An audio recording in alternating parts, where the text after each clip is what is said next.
Yep. There we go. I think it worked this time. I think it worked. All right, there we go. Yeah, it's on. Okay. Yeah. So sometimes it takes a little second for it to come up on my screen. What's going on, everybody? It's Tuesday once again. We are back in the building. It's the Rec Room Sports Crew, and somehow, some way, God has blessed us with another day to bring y'all a wide variety of sports from around the world. Um, and it's crazy, right? Tuesday has come around and baseball's happening, football's happening, selection Sundays this week. So we got so much to cover. But y'all know how we do, man. Each and every week we try to start off with a little bit of educational, informational, so much so that we can bring you something that you can use. And this month just so happens to be Women's History Month. And of course, we got one of our most talented women bringing you some stories for the month. So right now, we're going to warm it up with Women's First, Women's History Month with Miss Jessica. What's going on here, bro? What's up? So this week I was trying to figure out what we were going to talk about and went to Google and I was like, okay, let's type in greatest woman in sports history. Let's just see what pops up.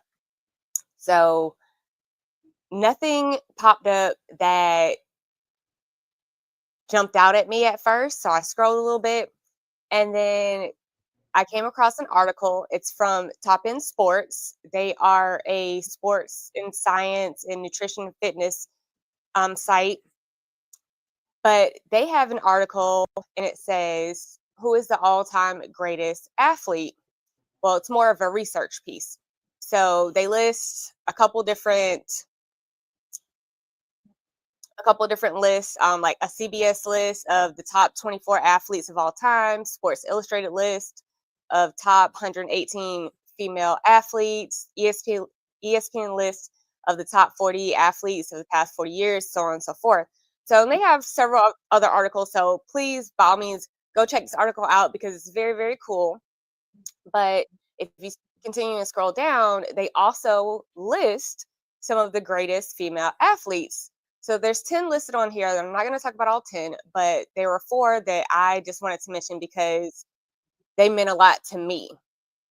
So first is Jackie Joyner-Kersee. If you have ever watched the Olympics within the past 20 years or so, you know who she is. She is a 4-time Olympian, 6-time Olympic medalist. She was Sports Illustrated voted her the greatest female athlete of the 20th century. I mean, she is that girl. Next person on this list that jumped out at me was Wilma Rudolph. So for those of you that don't know, she was in the 1960s Summer Olympics in Rome. She is the fastest woman on earth. She also won 3 gold medals in that Olympics. But I mean, wow. So the next name that jumped out at me is a name that I don't know, that I actually learned something on. Her name is Babe Didrikson Zaharis. She is from Texas, and she actually participated in 4 different sports. So in 1932 Summer Olympics in Los Angeles, she won the gold medal for the 80-meter hurdles and javelin throw. But this is big because during that time, we are at war. So while we're at war, she's competing in the Summer Olympics. And for a woman to compete in 1, 2, 3, and 4 different events, that's huge. So she was a track and field star, she was a golf pro, and she was a basketball star. I mean, wow. So if you have never heard of her and you want to read up on her, her name is Babe Didrikson Zaharis. And last name on this list that I want to mention is my all-time favorite athlete of all time. She was my inspiration, and the reason why I played as long as I played and as hard as I played. Mia Hamm. She is known as the greatest soccer player. She was active from 1987 until 2004, which is when I graduated from high school and went on to college and played soccer. All because of her. I wore the number 9 because of her. For those of us that are millennials, you might remember her famous commercial where she did the kick when she was upside down. I tried my hardest to mimic that. It's never that good, but I was a forward just like her. I mean, she was an inspiration to so many girls like me. So check out this list. It's really cool. Learned a lot. But yeah, it's brought me back down memory lane because I see a lot of lists of great female athletes, and a lot of them don't include Mia Hamm. So finding one that included her, that was awesome. That warmed my heart.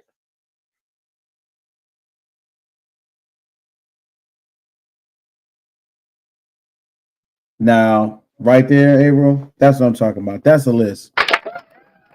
That's a list. Okay. And I know there were a couple of other honorable mentions on that list.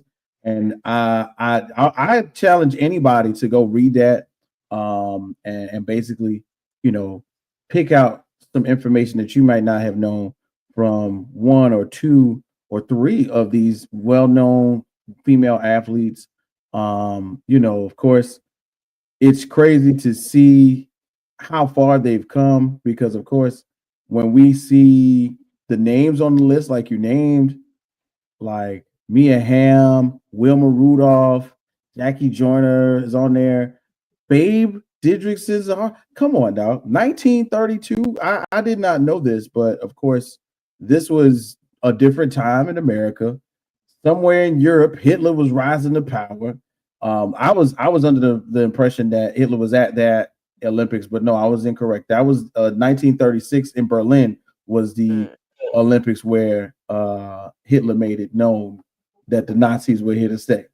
But it was still happening in Germany and at that time that the Nazi regime was moving forward. So when they sent people here, they were slowly disseminating that information. So I can't imagine competing under the pressure of, the flag that you're under, and then also hearing about the horror stories that were happening in Europe. So big shouts out to you, Avril, for bringing that to our attention.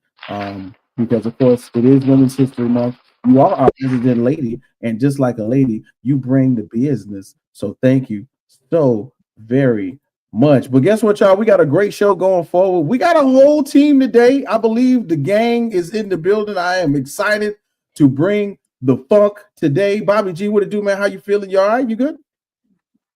That's what's up, man. I'm good. Hey, listen, Bobby. Look, I heard you bringing the funk with that slice of life this evening. Not bringing the funk. No, I just feel we need to be reminded of some things. That's all. You know what I need to be reminded of? Where is this button, man? Stop the show, God.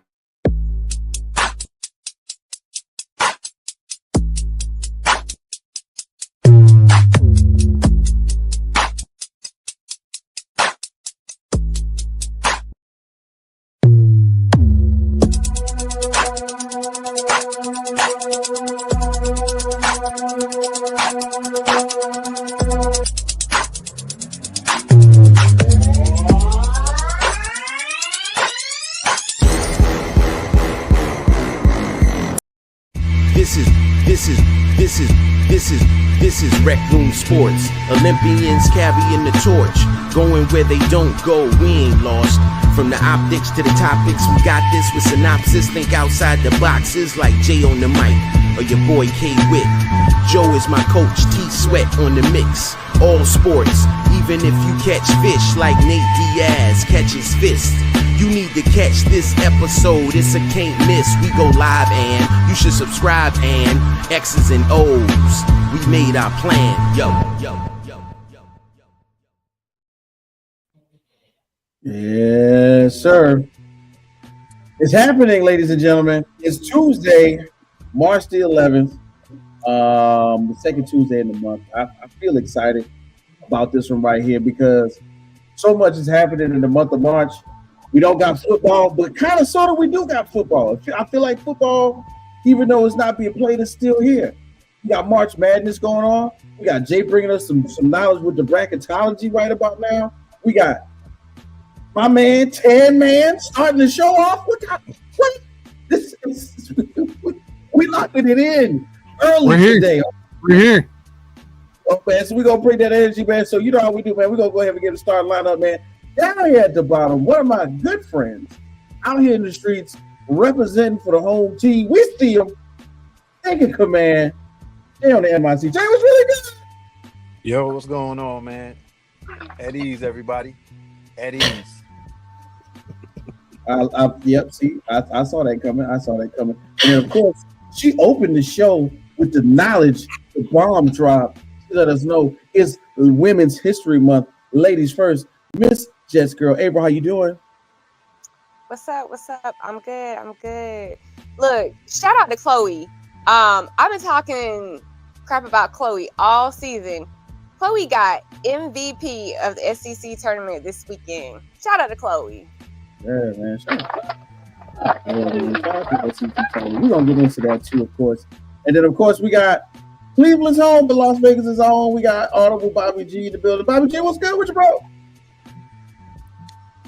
Same old. You know, shout out to Gonzaga and St. Mary's. I had a chance to check both of those teams out in person yesterday, and they're doing battle right now. So, you know, shout out to those teams, and you know, congrats to the winner. Yeah, that's that West Coast Conference, man. They out there doing the thing. And then, of course, man, you can catch him all over several networks, always working, always putting the grind, putting the pedal. He's producing, he's making backgrounds, thumbnails, and he'll watch your kids for $20 an hour. Big shouts out to Tan Man, Tanner Dawson with a dude.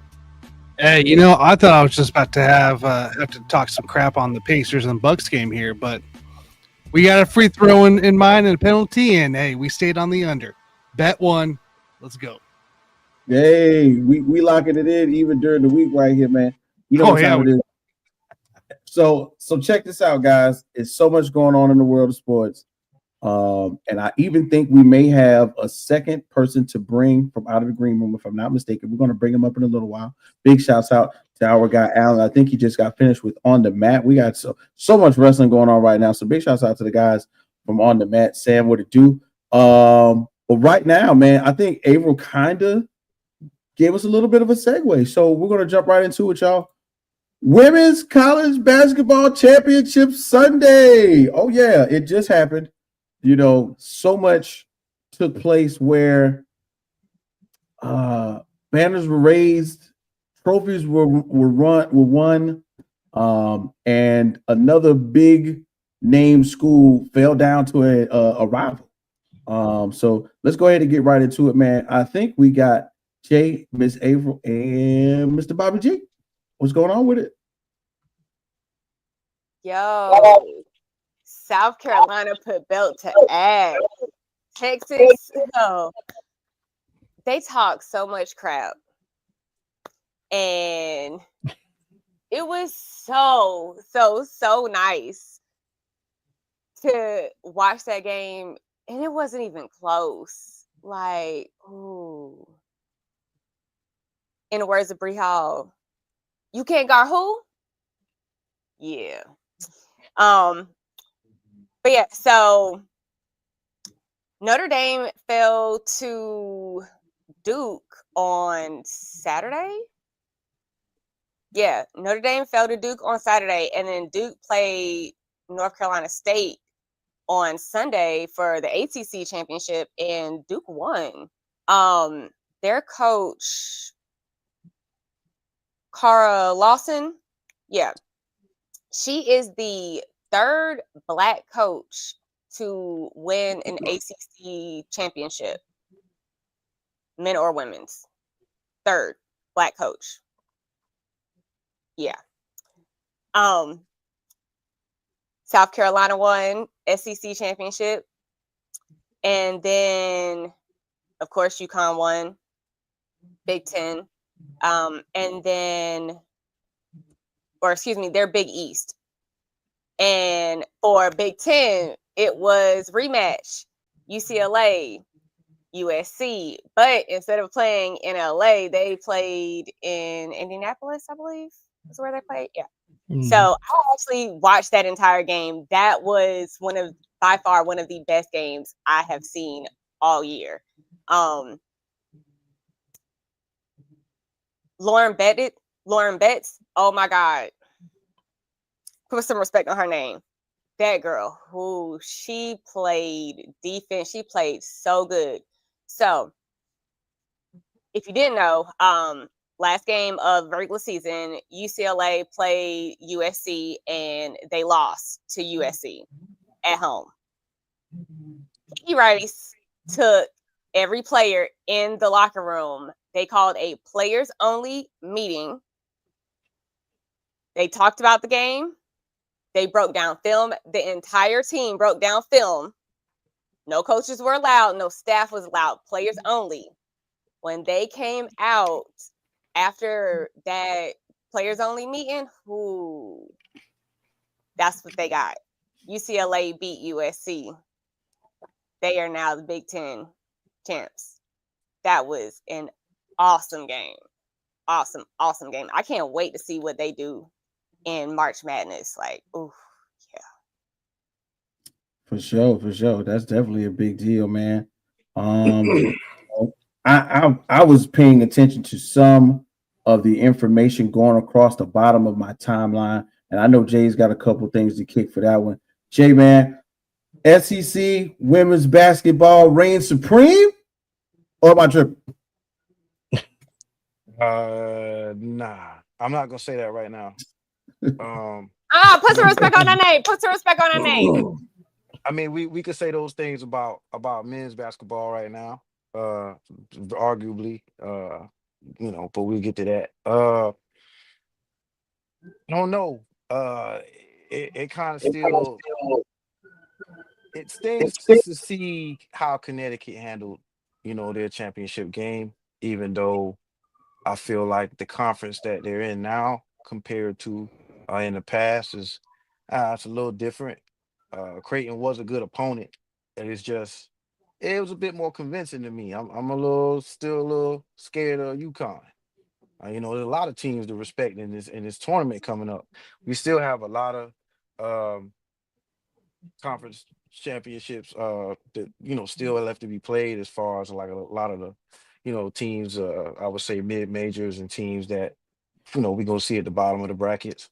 But yeah, it's still convincing to see. It's a convincing win for UConn. But as far as Carolina, I just feel like Fagan is it for me. She's always been an X factor.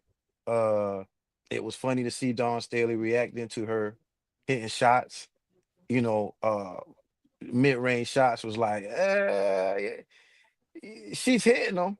I was like, yo, that's messed up. You know what I'm saying? Because like, give your player some props, yo. She's a USA basketball player. She played for the country. She won a gold medal in 3-on-3. She has the talent.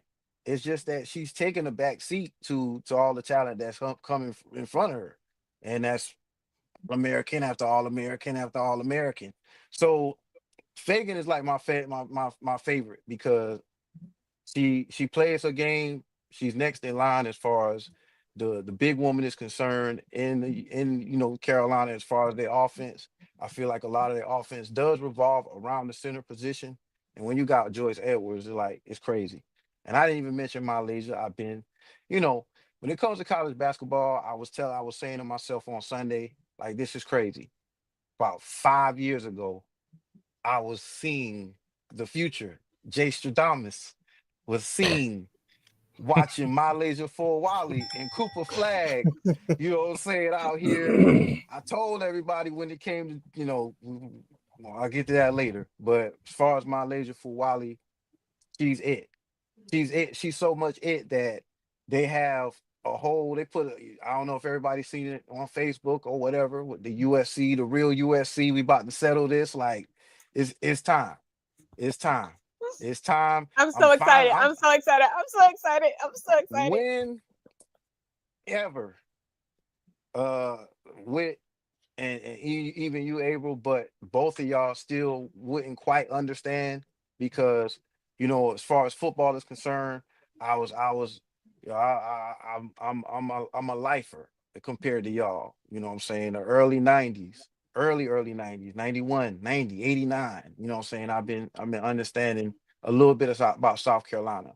And I've never in my life been able to say, yeah, USC versus USC. Let's see who got it. Usually when that was the case, we about to get trashed.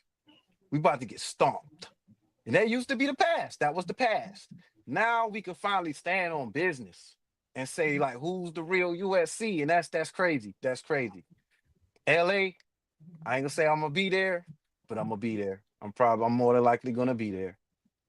And I'm gonna be, a little drunk. But I'm gonna be there. Man, Yeah. no, that's crazy. So, observation wise, as we talk about the women basketball side, I can't lie to you to say that I got an opportunity to watch a West Coast game, y'all. That's right. UCLA and USC, the other USC in question. And of course, everybody goes Juju Watkins and da da da da. They won 2 times against UCLA, and they've already beat them twice this season. I thought that was a really compelling game to see them go out here and fight for the W, not just pretty much get a W, but I mean literally go out there and fight for a W. It somehow, some way, it turns out to me that this is what the epitome of rivalries look like in women's basketball.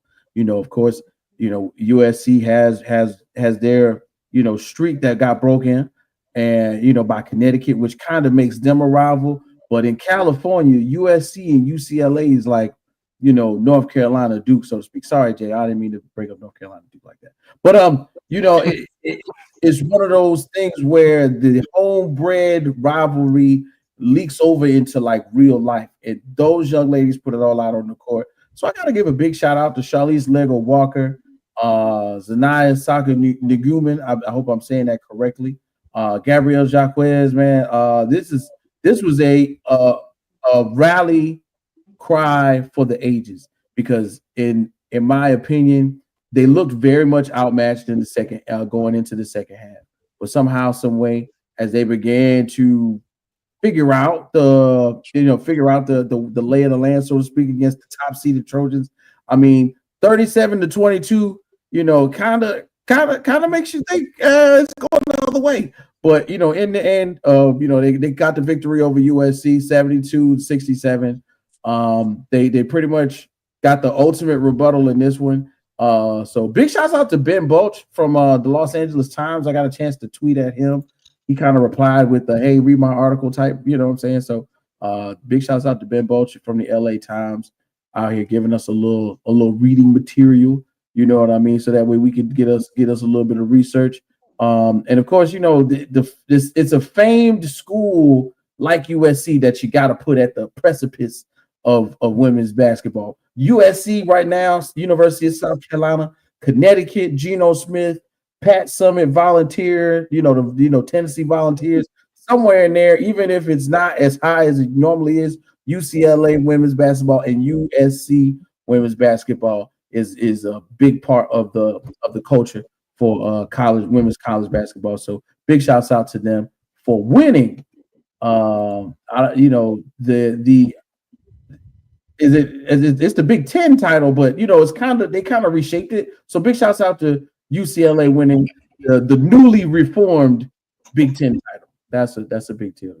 And you don't want to go into tournament time, real tournament time, with 3 losses against your rival, and especially in a title game, let alone right there as a third loss. So, like, that win was exactly what they needed to get ready for the title game or get ready for the tournament. You know, we have 4 days, I believe, until selection time for women's NCAA women. So that's gonna be interesting to see where everybody's seated. Obviously, USC and UCLA are gonna be 1 seats, but like that win, we don't discount it. Don't discount it because you get your butt handed to you twice in the season. Hey, that was but massive. did y'all notice what happened? So What? Bettis went out and she got her hand taped in the third quarter. When she came back in, that's when UCLA went on that run. Because that was the first time I actually sat and really watched UCLA and USC, because I know we're probably going to come up against them in the tournament. So I was like, all right, so let me actually watch them. So I was actually like studying them. And man, when she got her hand taped, whoo, yeah, they went on a scoring run and they were unstoppable. The other thing I noticed about that game, being that I am a USC fan, the real USC,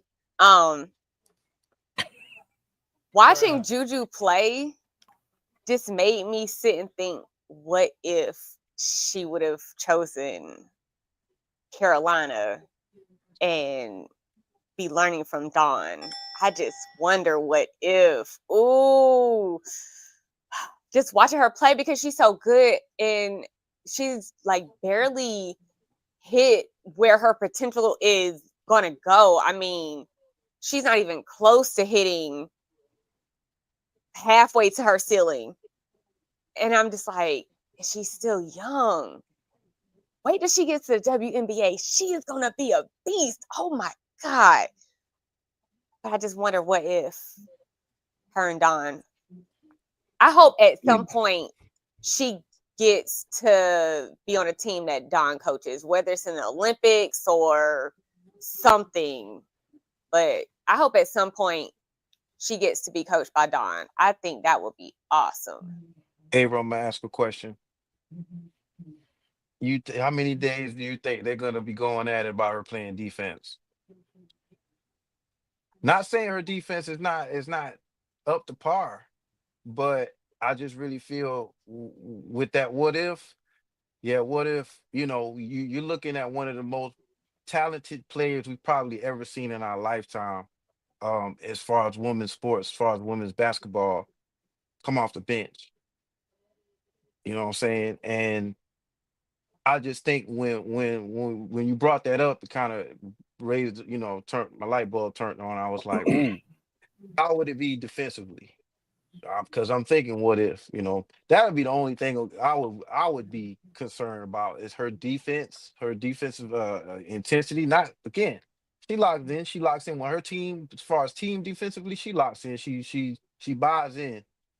But it's just something about me, and this is a little, all jokes aside, but this is the joke.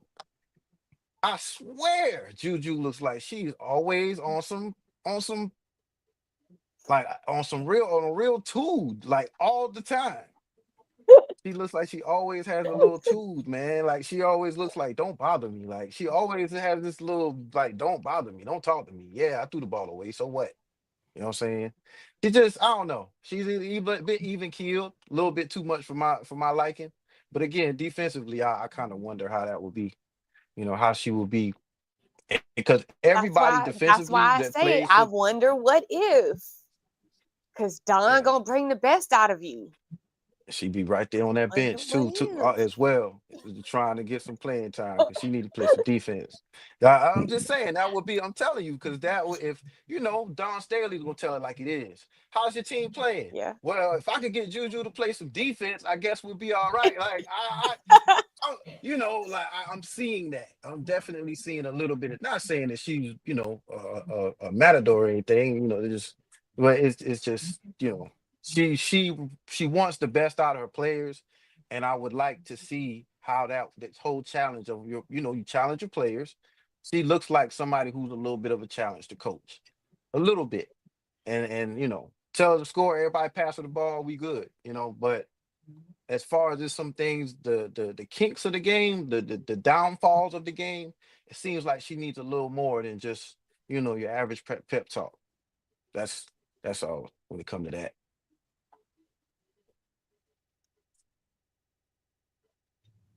Your average pep talk. Well, I mean, you know what I was thinking about. Right now, women's sports is having like explosion in marketability. You know what I mean? You look at Asia Wilson. She got her sneakers. She got the leg sleeve. You know what I'm saying? That's a big deal. Right now, you look at Angel Reese. She The played. hoodie. She got the hoodie with the silk thing. Angel Reese Yeah. got the hoodie with the almost do rag. She wears the And big. Doris got her McDonald's meal deal going on. Right Oh now. yes. She played with the eyelashes. You know what I'm saying? It's about the look. Is the Juju bun gonna come in and like be the new young girl hairstyle at the EYBL? Like we're gonna see the Juju top bun pop off, and like the next young star is gonna go. Because peep game, because Paige Becker's two braids straight back. That's a big deal in UConn. You know what I'm saying? I don't know if y'all know, but when Paige Beckers comes out of the two braids, it's a wrap. It's over with. She goes off. It's actually been recorded. But when she comes out with the two braids, she's a cooler, calm, collected. She gets assists. She feeds the team. But when she ain't got it braided, she another animal. So my question to the young women who may or may not be watching: are you going to get down with the Juju bun when your daughter wants to play basketball on their middle school or elementary school, high school, varsity, junior varsity team? Juju bun or not? What's good? I'm gonna say this as a millennial that had the top bun at one point. Let's not bring that back. The top Please, bun. let's not bring that back. No, that's right in the middle of your head. Stay in the past. As a millennial, please do not bring that back. Let that stay in the past. No. Juju Does it not provide extra cushion when you get the elbow on top of the head? I mean, it works for Juju, but let's not bring that back. Let's let Juju have that. I'm saying she like aerodynamic and like when she on the court though. So I don't know. We might really have to look into that. But as we move forward, y'all, big shouts out to you, Jess Girl, for leading that conversation. You know how we do with the ladies. Gotta have them first. As we do something that I really am proud to say that I'm a part of, one of our leaders of the show has brought it to our attention that we are going to bring the bracketology to our viewers. And that could be viewers of Audible, that could be viewers of Lock It In, that could be viewers of In the Hoop. We're going to bring the bracketology to you. So now, as I get ready to bring to the stage our brother Jay, everybody, please, round of applause. All right, so I don't know. First, I guess we got to figure out how we're going to do this. Competitively amongst ourselves. Some type of bragging rights. Don't know. Hopefully, when I win, everybody can buy me a great dinner at I don't eat red meat as much as I used to, but if it's on y'all, Brazilian steakhouse all the way, I ain't want to go on by that, but brackets. We start our brackets. The brackets will be starting, y'all. Am I right? March the 15th, 16th? 16th. The 16th. So basically, you get a chance to fill out your bracket.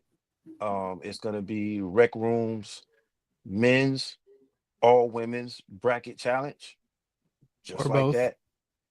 Or both. If you want to do one, if you want to do both, that'd be great. We want to get viewers participation. Some of our friends, and hey, maybe you win another bracket somewhere else, and you can tell us about it because you're not winning this one because I'm winning it, right? So, but your participation will be greatly appreciated. But yeah, everybody gets a chance. I can't wait to see, the brackets that everybody amongst ourselves, what we put up, the wins, the losses, the letdowns, the moments of triumph. When everybody else did not pick you know. But yeah, it's in the description. Here we go. Again, this is the Jays Invitational. This is what this is of bracketology. But yo, this is all me. But it's gonna be fun to watch all the wins and losses, you know, as we go further, you know, in the next couple weeks. But yeah, again, it's gonna be Rec Rooms, men's and women's basket bracket challenge again on your ESPN tournament challenge app. Gotta download the app first. That'll be very useful. It's gonna be awkward, Jay, when What's it's that? the Jay Invitational and he's bottom of the barrel. So it's gonna be weird. Right, because I'm a win. Oh, But, both. But so This is next expected. week this will be down. I am actually building a bracket on my wall. I printed everything out. So next week this time I will have a full bracket on my wall to keep That's up good to with know, March April. Madness. Because I was going to ask you before the end of the segment of so when you guys lose towards the Elite Eight, like, are you going to keep that up or not? So, You mean Yeah, when you we're in the gotta keep it middle up. as national championships? Will I still have it up? Yes. I will I keep know it you up will. for the whole you're a year. true fan. You're a true fan. So How you gonna like cross them out? Are you gonna do like the bracket does, where it has like a red line, go through it or whatever? Or are you gonna? So You I'll gonna- have it, you know where the names come down. So you have like the two names here and then who won there. It'll go all the way down to where it has national championship in the middle. Like, I'm gonna do a full, so how you see it on your paper, that's how it's gonna look on my wall. that'd be pretty cool. All right. Yeah, I saw. I don't even know the creator that I saw it that did it, but I was scrolling through TikTok at like 2 a.m. and this girl was doing it. And I was like, ooh, I can do that, because I was gonna do a Yankees wall, but so I was like, all right, we're gonna do talk a about that bracket. later. Yeah, we're gonna do it. We're gonna do a bracket instead, because that'll make me happy. Dang. Sweet. Dang. All right. Okay. Wow. Thank you, Avery, for letting us know how you really feel before we even get to the baseball segment. But we'll get to it. It's no worries. We're not rushing it. We appreciate It's you. okay. South Carolina is the only thing that have good going on right now. So hey, Hey, you know, and we love you for it. We will support you while you go through your hard time going into baseball season. Anyway, as we continue on, man, you know, thanks Jay for letting us know. Make sure you guys get with us and download the ESPN app. Sign up for the fun we got going on. I believe we may be, you know, if you get a drone at your house and it drops a Rec Room t-shirt off, you know you want something. You know what I'm saying? No, run. Maybe like I'm telling you now, if a maybe drone like a drops coffee off a mug. Rec Room t-shirt, I have no affiliation with the U.S. government. Get You the know hell what I'm out of there, saying? though. You know what I'm talking about? You know, all of a sudden, you know, you got the ATF at your door because you got a strange I'm box telling from you, I see a Orangeburg. drone coming. I ain't waiting for no damn Rec Room t-shirt. I'm telling you that right now. You got a But strange hey, box from Orangeburg, South Carolina. You just wait for the ATF, okay? All right. Anyway, y'all, let's get back to it. So hey, you know, on the other side, we do have more college hoops to discuss. And the thing is, it's if you think the women's side of the college basketball world is crazy, it's even crazier on the men's. Because when we say men, we got men playing basketball. I'm talking about 25, 24, 26-year-old grown men with 2 degrees and children playing basketball right now, getting ready for a championship weekend. So hoops and ladders, the ups and downs of a number one spot. Now, I don't know if you know, but we have several college basketball fans here on the panel. Of course, Ms. Jess Girl is mainly focused on women's college sports, but she does keep an eye on men's college sports from time to time. And then, of course, we had one of our good friends, Bobby G, take a peek at the West Coast Conference. What was that, like the semifinals or something? Who'd you watch yesterday, Bobby? Yeah, yesterday was semifinals, the championship game going on right now. Gonzaga and St. Mary's. yesterday. Gonzaga beat San Francisco, University of San Francisco, and Dogs. yeah, St. Mary's beat Pepperdine. Yesterday, St. Mary's looked impressive, even though Pepperdine was probably the worst team in it. They were the 9 seed in the conference tourney. St. Mary's looked composed. They went out and handled their business. I know they were favored to win the game by 18 and a half, I think, by Vegas books. 19 and a half. Finished up. Yeah. They ended up winning by 15, only because they put the bench in like for the last 4 minutes.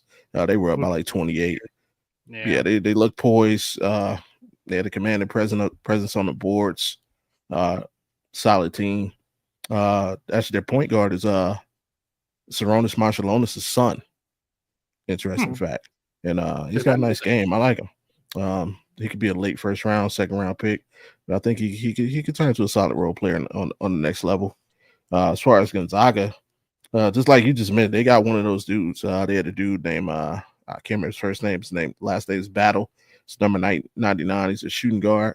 I'm like, man, this kid might have a chance on the next level. So I look him up during the game. Dude is on his 3rd senior year.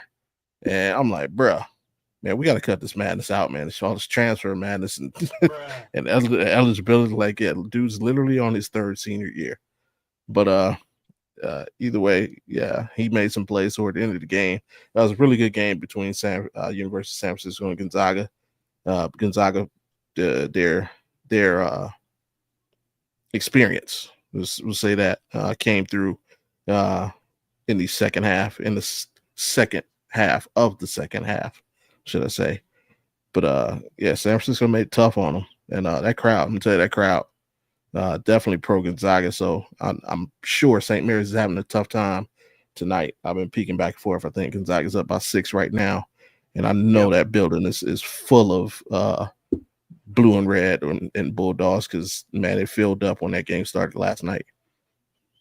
That it is. I can confirm because I'm looking at it right now. So yeah, and it's not a big building. It got pretty loud in there. I was, that's crazy, Bobby, that you brought that up, because as Jay and I from the South, Tanner from the Midwest, football is prevalent. The SEC is big. With the West Coast Conference, like, what's that atmosphere like for those teams? Because I think earlier this year we were talking about, like, we were waiting for like Gonzaga to appear on a bracket. We were waiting, because it's always about now when we start learning who plays for Gonzaga. So, like, how was that atmosphere yesterday while you were in the building witnessing, what was going on with the West Coast Conference? Oh, like I said, it was awesome. Gonzaga, like, they just, I know the thing with them, St. Mary's beating them twice this year. So here it is, another team trying to win 3 in a row against a rival.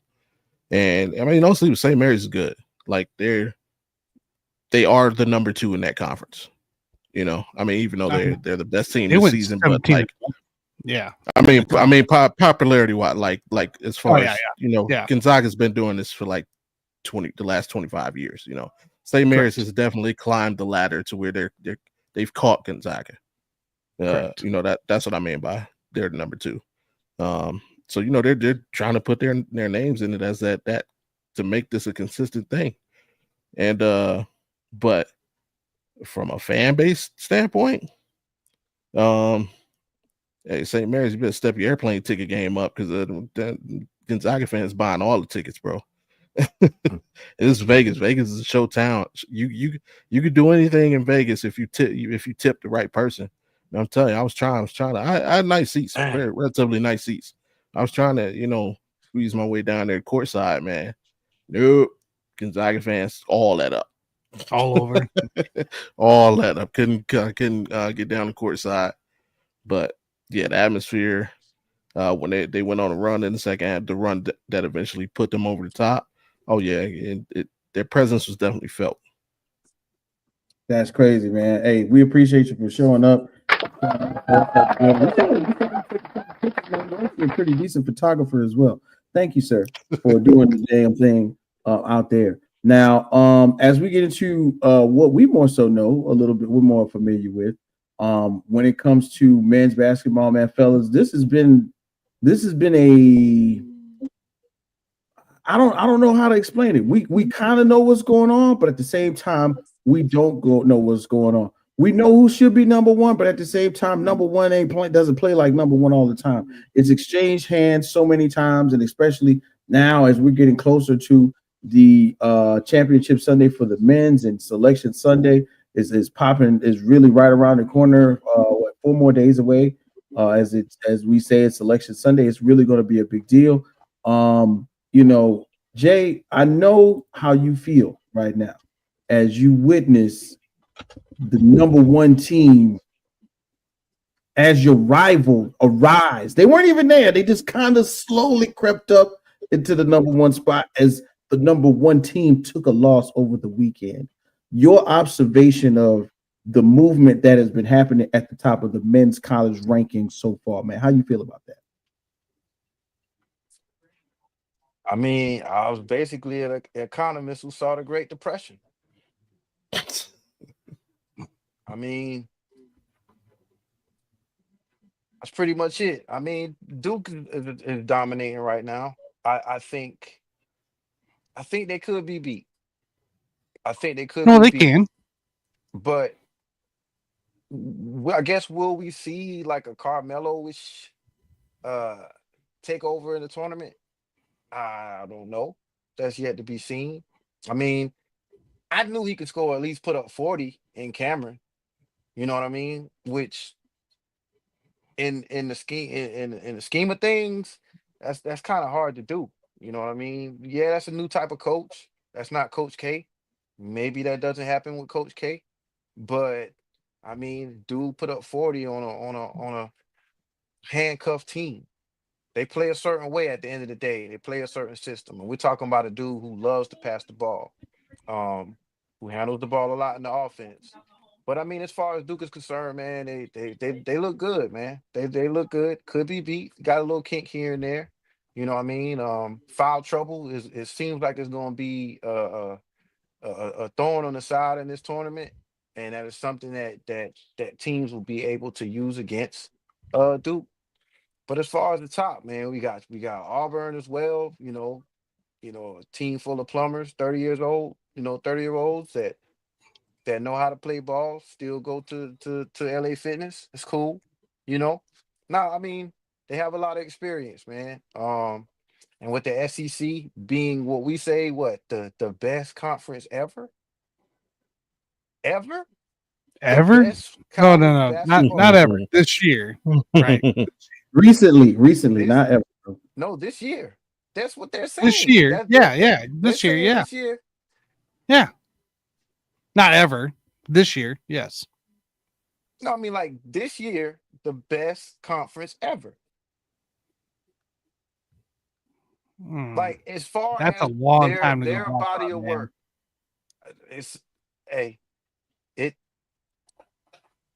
their body of work. When you look at every team in the SEC, they're saying this is the best all total in its whole totality. This is the best basketball conference ever put together this year.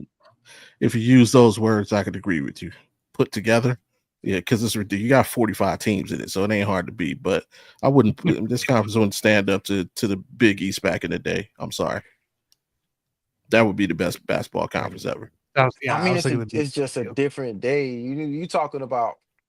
I mean, forget the area. I just mean the teams. Like, no, you had to go. You went through that Big East contained players from teams who went to the greatest high school teams of all time. You had high schools sending 5 dudes to the NBA. And then they're all broken up and went to Big East school. Like, no, the Big East was a war back in the day. It was, but I mean, as far as the rankings of all these teams and how well they play, how well they played out of conference, I don't know. It's but look at the result. Look at how many Big East teams like were final. You had, I think, like 3 years back then was like all Big East championships. It was like Villanova against Georgia, and they would send at least 2 teams to the Final Four like every year. I mean, you always had UConn, or not UConn. Georgetown, Villanova. Yeah. All St. the time. John's was beast. Yeah. Of course, the Qs. Yep, Syracuse would get in there, and it's been in there. It's just funny, I guess, to see the SEC teams. But the thing is, it's been Arkansas, Kentucky. You know what I mean? Florida when they were dominating. There have been SEC teams, but to see them going into March Madness with so many ranked teams and so many teams that can pretty much take on every other team outside of their conference, it's gonna be fun to see.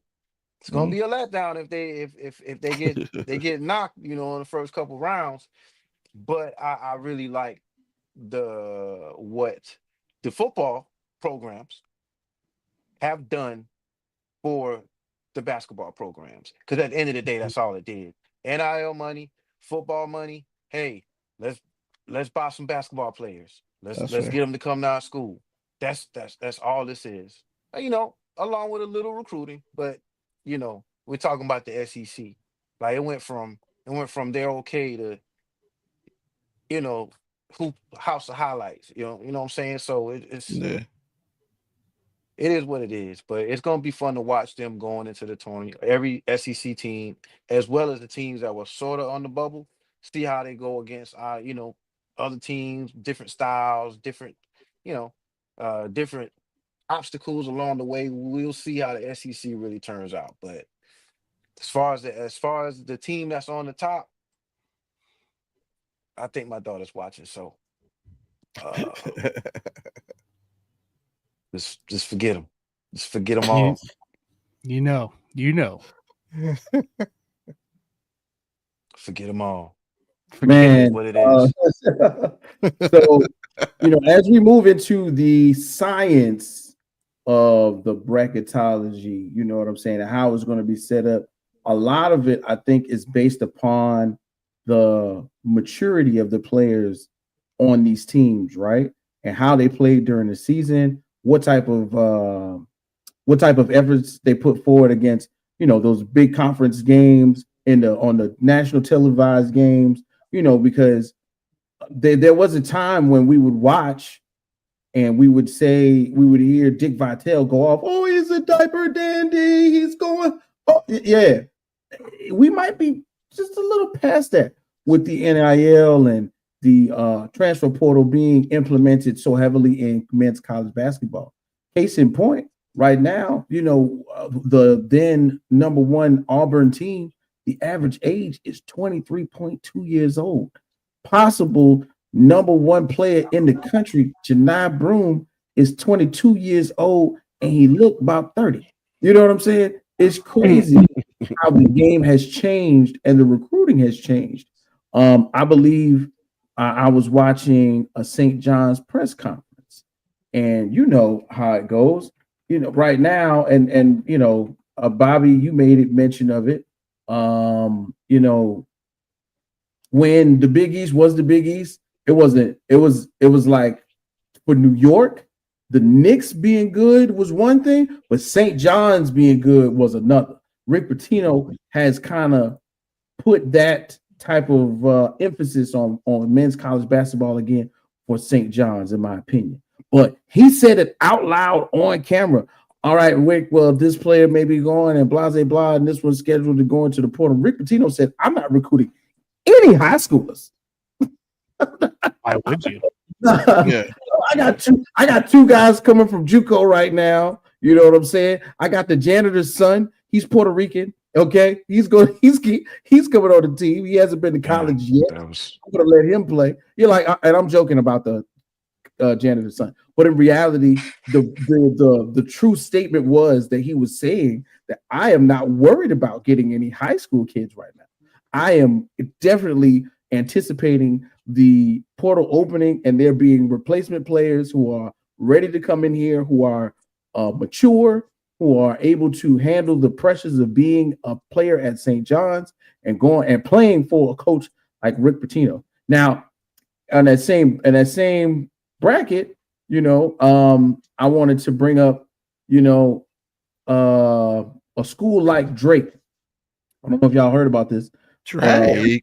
Right. I don't know if y'all heard about this, but Drake University, right, the men's college basketball, they just stamped their tickets to the big dance, so to speak. Man. Right. This is gonna be fun. So Drake last season Are they gonna lost. play Lamar? that would be the matchup, right? Drake, a small school, right? And I think the Missouri Valley Conference or something, if I'm not mistaken. Keep going. Let me fact. Yep. Right? Yeah, Missouri Valley Conference. Drake lost 12 players and reversed engineered the team with the new coach who was if I'm not mistaken, Northwestern Missouri State. Yeah, right. D2. Yep. D2, championship coach. He went in and said, I'm not bringing nobody in that ain't ever been on the court before. I'm bringing in all professional college students. And they are now headed to the big dance. I think this is changing the layout just a little bit. And as we bring in my guy, Tan Man, who does lock it in, when you see the numbers for who could be possible number ones on Sunday coming up, Tanner, do you see a reflection of that? Like, are these schools with older players, so to speak, like the rookies? The days of the diaper dandies are over, so to a little bit, or is it still like a mixed bag? No, I think you're pretty spot on there, right? It's not about where you're recruiting high school wise anymore. It's who can you get in the portal, your NIL deals. I think this is the last year of COVID stuff still lingering out there. I'm pretty sure it's the last year I heard left. So that's why you got 30-year-old seniors out there for a third year. So by the way, the Drake school, I believe 7 of their players are from D2. And that coach is possibly gonna take over Iowa after they can their coach after losing next week or tomorrow. So there's very possible that where we see Iowa have a bunch of D2 guys, but it's just that kind of way now, right? You don't want the inexperience. You're wanting to go like you see it here. You're talking about potential ones, and if you guys go look up on X at T3 Bracketology. He breaks it out every time, like based on seeding throughout the whole entire season. Right now, Auburn, Duke, Houston, and Florida, all teams that we expect to be 1 seeds going in here, pending if there's any major upsets. Right, it has to be major inside the conference tournaments. But yeah, all those teams, they don't go get high school guys. They go get guys that know how to play the college basketball the right way, and the coaches are mature enough to know how to coach these players correctly. So, no, this is not surprising. This is not surprising to hear, and it's probably going to continue to be a bigger storyline as we do hear more high school kids in the D2 ranks, right? And they start there. That should be kind of the way to go, honestly, from a high school side, but. Yeah, no, I think you're looking at that. I mean, right on the verge there, Alabama, Tennessee, Michigan State, St. John's is at the 2 seed, right? They, pending what, as long as nothing major happens on the 1 seed or if something does, one of those teams could bump up. Similar deal, right? Go get success. St. John's last year, if you guys remember St. John's last year, they were on the bubble there. They won a few big games, but they lost a lot of bad games. And this year, you've seen the complete 180 here, and they won the conference, regular season conference, right? After 1 year, after recruiting smartly, going after these D2 guys. So yes, it is a thing. But that's the best part about it. That's the best part about this NIL stuff, and that's also the worst part about it because you don't get those 4-year guys, 3-year guys to stick around. It's tough. And senior night. How much does senior night really mean to a guy that came in here last year or this year? It's not as impactful. So just throwing that out there. But yeah, I think we're looking here. I like what he put here. Auburn, Duke, Houston, Florida. Again, pending any major upsets there. I think you got your 1 seeds going to the tournament right there. Facts, man. Facts. Those 1 seeds would be a big deal, especially as we get into something I am definitely looking forward to with it being championship weekend coming up. So, bang, let's go ahead, man. Tanner pretty much lit it off. You know what I'm saying? Selection Sunday, Blue Devils, Gators, Cougars, Volunteers, Elephants. Oh, my. It's going to be a little bit of everything as we kind of wheel and deal and see who comes out on top. And real quick, it's nothing wrong with being a homer, right, Jay? If we're gonna be homers, we might as well be homers. Jay's never a homer. I don't know what you're talking about. Yeah, right. big shouts out to South Carolina State University, who is a co-champions or regular season co-champion in the MEAC. They finished with a regular season league record of 11-3. They're sharing the MEAC title with Norfolk State and are the number 2 seed in the upcoming MEAC tournament. So go Bulldogs! You know what I'm saying? Shout out to my alma mater, man. I went to school out there for a long time. I had some fun, had some fun, but I eventually got my ass up out there. You said that pretty fair. Pretty fitting, man. I appreciate you putting it out there like that. Yeah, hey, we had a good time. Okay, Hugh Getty Sweets. Shout out to Hugh Getty Sweets. Yeah. Anyway, we several stories, 1,800 bottles. Oh man, several stories, 1,800 bottles coming in and out the room. We don't want to incriminate anybody, but thanks, Jay. Anyway, let's with what we got going on with Championship Sunday, barring any major upsets right now, do we see pretty much the picture staying still, fellas? As Tanner mentioned with the number ones, right now, of course, Duke is where they are. Then they pretty much, they had some of their toughest tests in the last couple of weeks. Jay, man, let's keep it funky, man.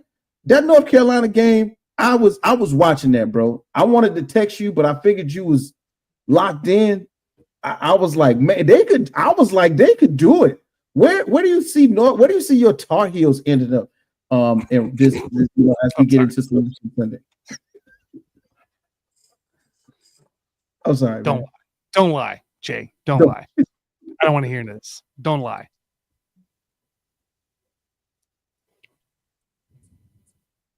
I don't know, man. I know where they're going. Oh man, let's you know what I'm saying? Nah, it's not. Come on, don't do that. Okay, I got you. Listen, man. Hey, I'm just trying to represent for you, bro. But you know what? Thank you, Tanner, for bringing us up to speed with the number ones. And we, like you said, barring any hard, very random upsets, this is pretty much a lock for where we're going to be set on that right now.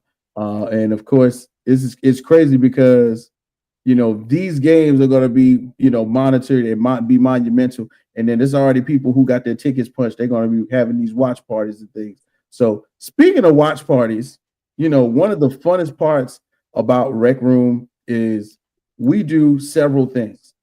We got several sports going on at one time. And one of the best things that we got is we got correspondents all over the place who keep their eye on a multitude of things, one of whom is in the back right now. I believe he just got finished with his show on the mat with Sam. Let's give it up for our guy, AP Alan Perales. Alan, what's going on? Don't worry, Jay. I'll be right there with you on the couch. Hey, you got a chance here, Alan. You got a chance here. Okay? Sneak in.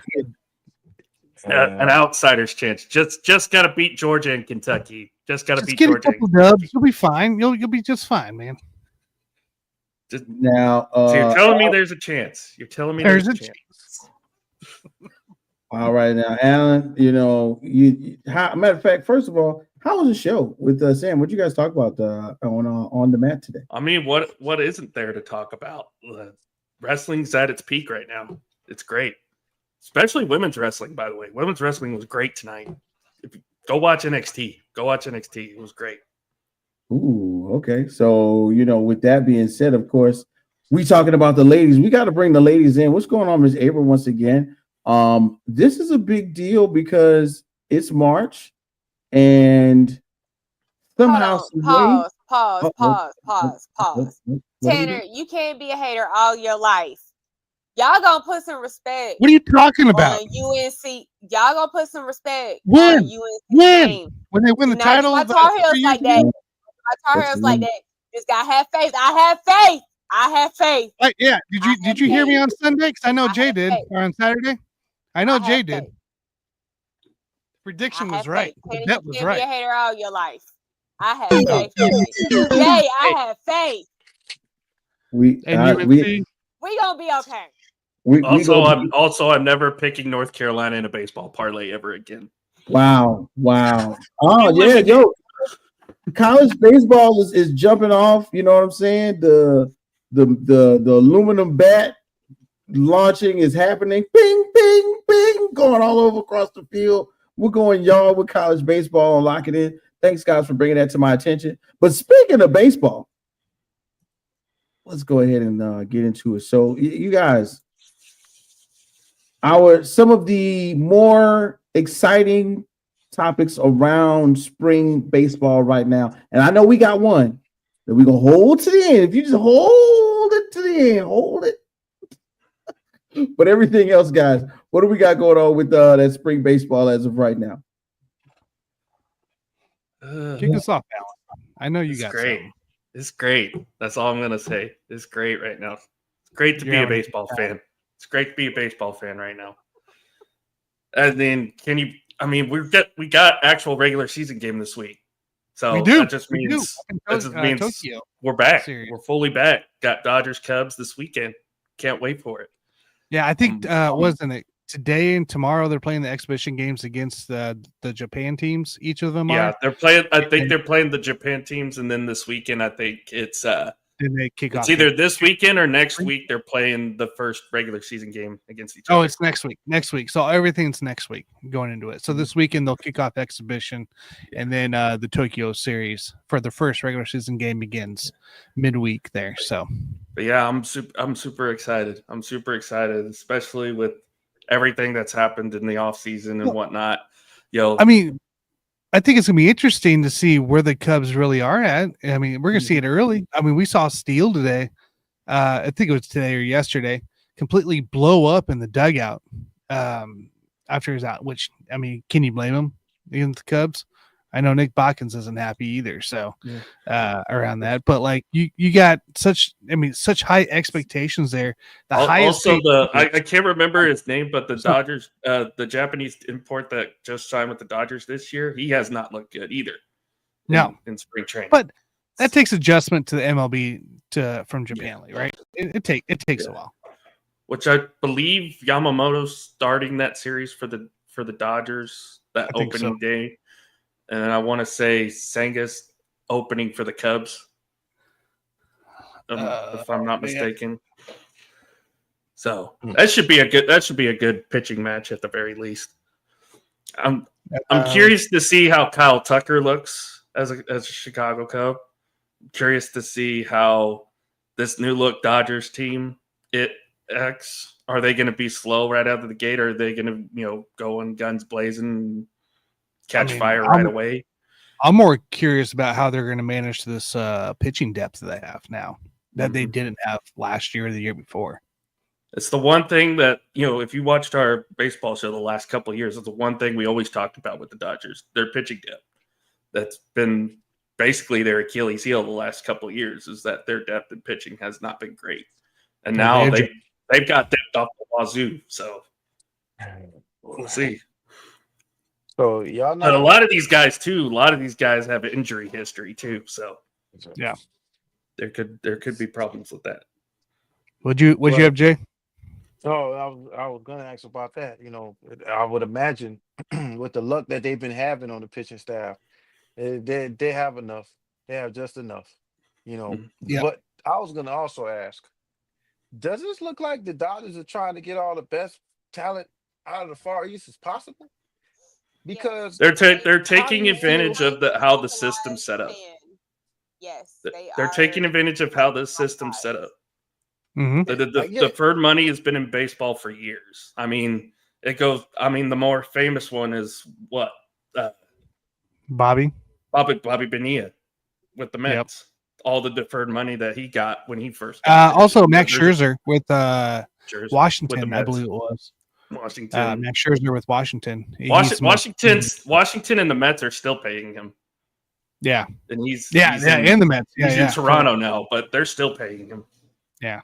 Yeah. So they're going over to Japan, getting to play some of the best talent that they have over there, while getting pretty much matched up against major league talent to see how they stack up.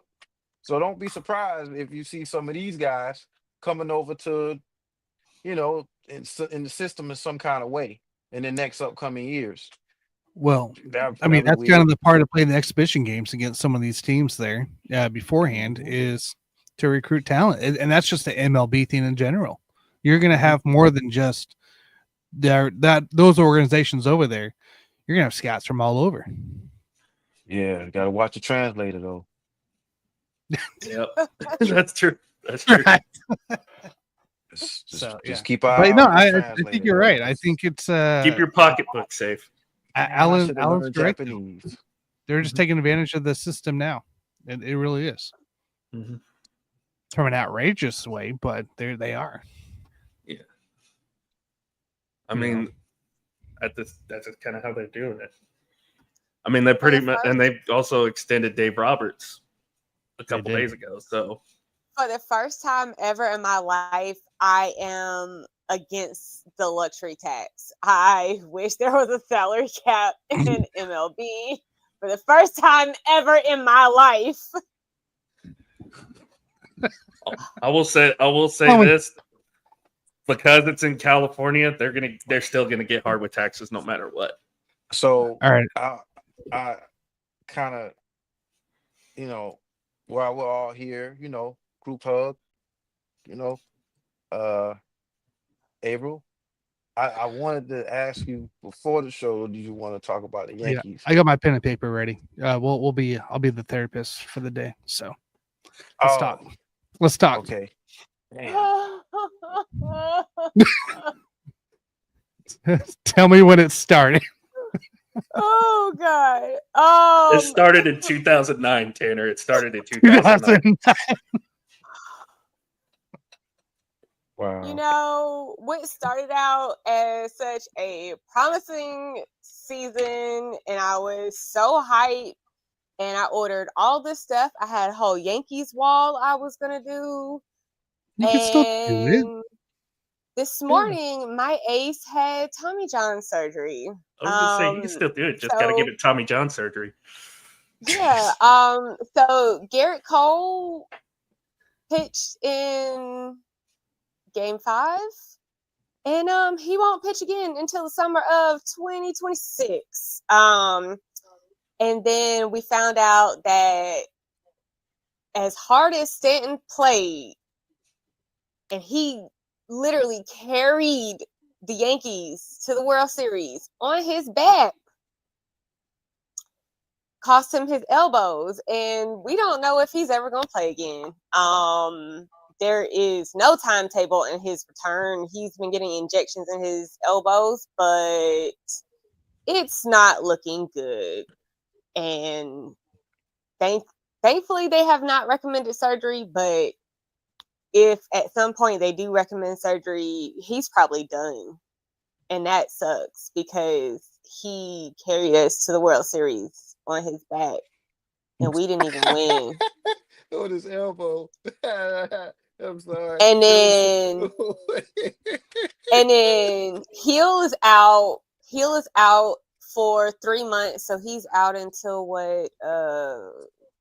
June, July, somewhere in there. Yeah. Mm-hmm. So, if you're a Yankees fan, it sucks right now. Like, I'm not excited for baseball season.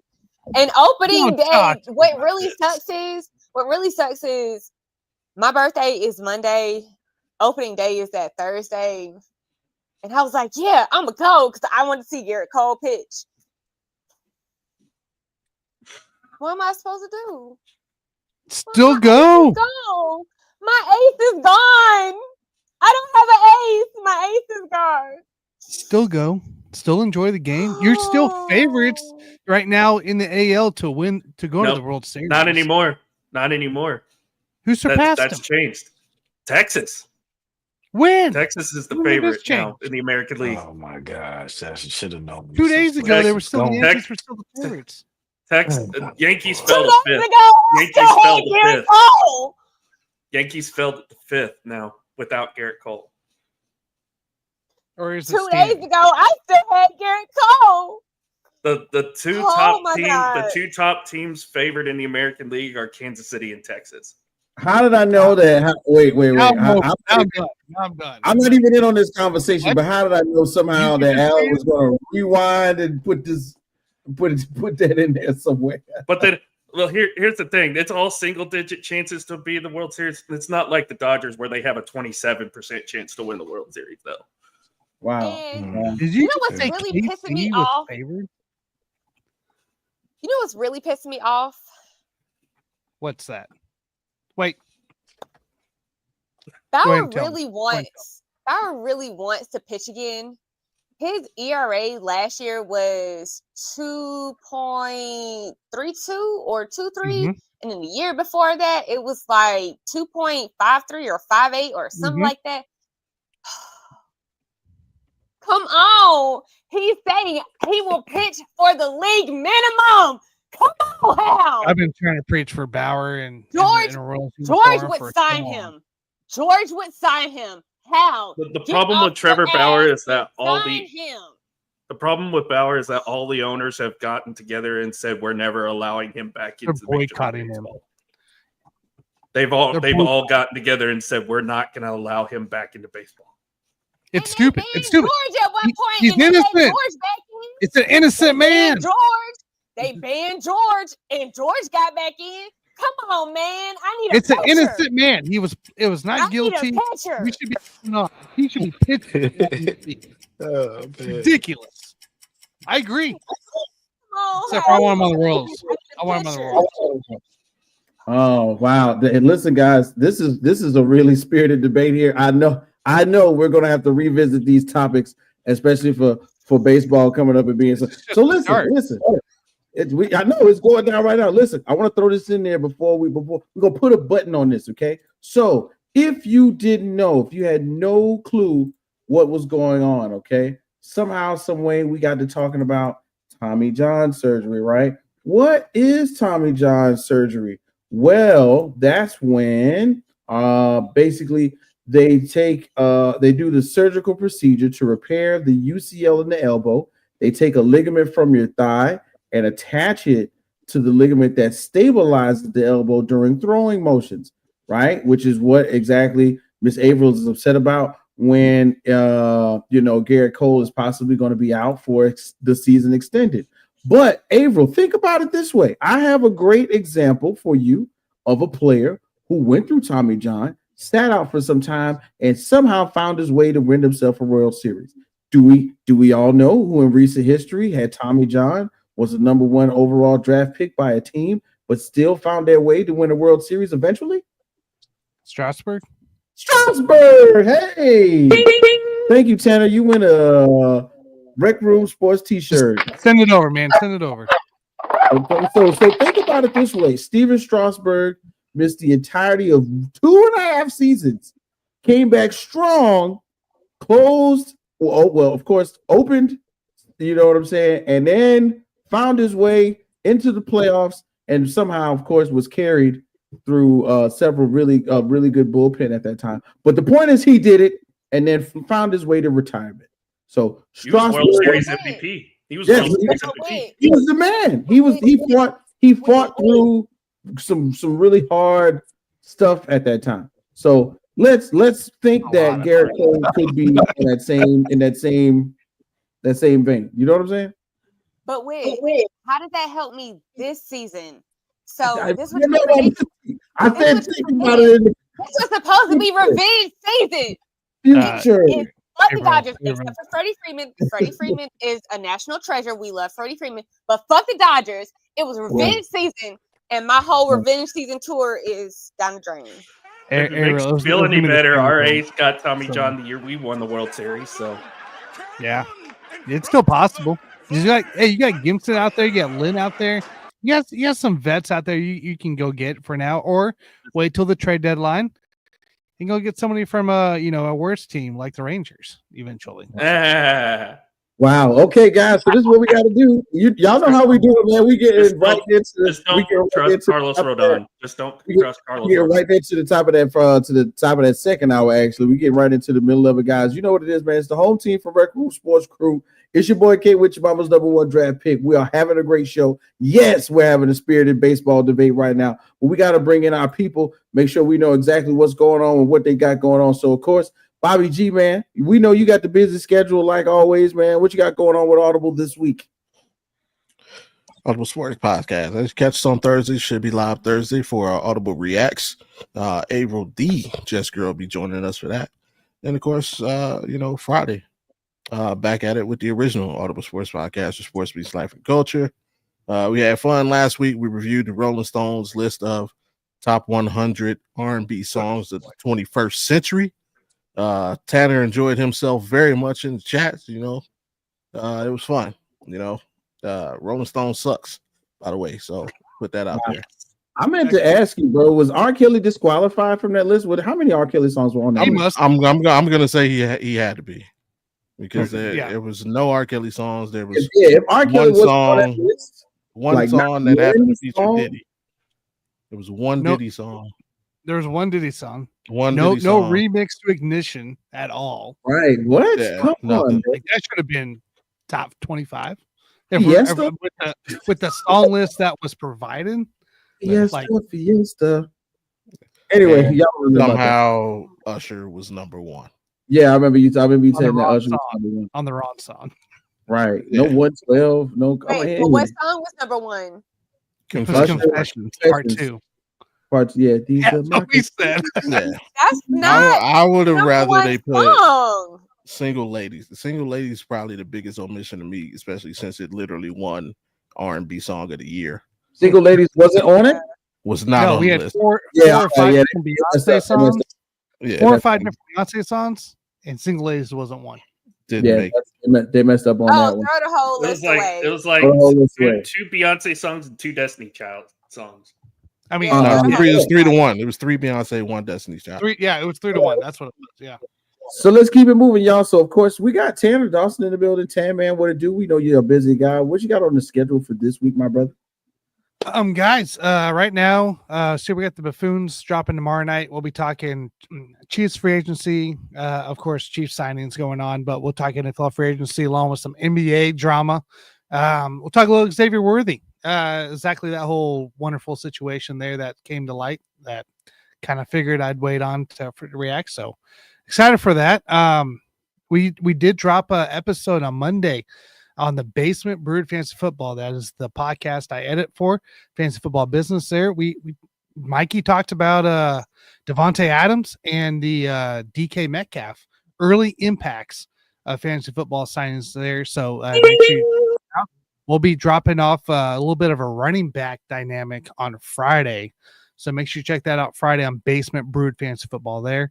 And then of course this weekend we got bets to lock in, guys. I still gotta over here record and finish get it going here. I think we had a pretty good weekend as a group last weekend. So we're gonna try to capitalize on top of that here. We're gonna give you our best 21 bets on Saturday. And then we're gonna do our best to replicate that on Sunday. So that's what we got going on. And I do want to do a quick shout out here on Thursday. It is my daughter's 5th birthday. So I do want to wish her happy birthday coming up. Hey, happy birthday. That's what it's up. That's what's up. Yeah, Big Allen, you in the building, man. You a busy guy. What's your schedule look like for the rest of the week, bro? Well, first and foremost, thoughts and prayers to everybody in the state of Oklahoma. There's a bunch of wildfires going on right now. I do know Pawnee County had to evacuate because there was a large wildfire there. So, and it's not going to get any better. We have a high fire danger this weekend, I believe. I think Friday is supposed to be a high fire danger throughout the state. Yep. So, guys, if you live in Oklahoma, please be careful. First and foremost, tomorrow we're bringing going back to the baseball show. We're going to be giving our preview of the American League tomorrow. Next Wednesday will be our preview of the National League, and then all our predictions of awards and stuff like that. throughout the next couple weeks. Sam and I will be back Saturday night with Scott Cope joining us as well for On the Mat. And then, like Tanner said, we'll be doing Lock It In Saturday and Sunday. So. Yeah, man, lock it in Saturday and Sunday. I know you guys have been having fun with that, with these heel turns. It's Women's History Month. They've been giving the WWE ladies a lot to work with. I am excited to just turn on the TV and see the way the wrestling aesthetics have changed. Because I remember wondering who the heck wants Luna wrestling. You know, Mabel Young. Y'all remember Mabel used to Mabel used to come out there and get power bombed. I be like, bro, why is they body slamming this old lady, dog? Like, what is going on? But look, I love. She took it like a champ, though. Like if you see the behind the scenes stuff, they were like worried, like, are we really gonna do this? And she went up to him and like, you're gonna treat me like one of the boys. Put me through that damn table.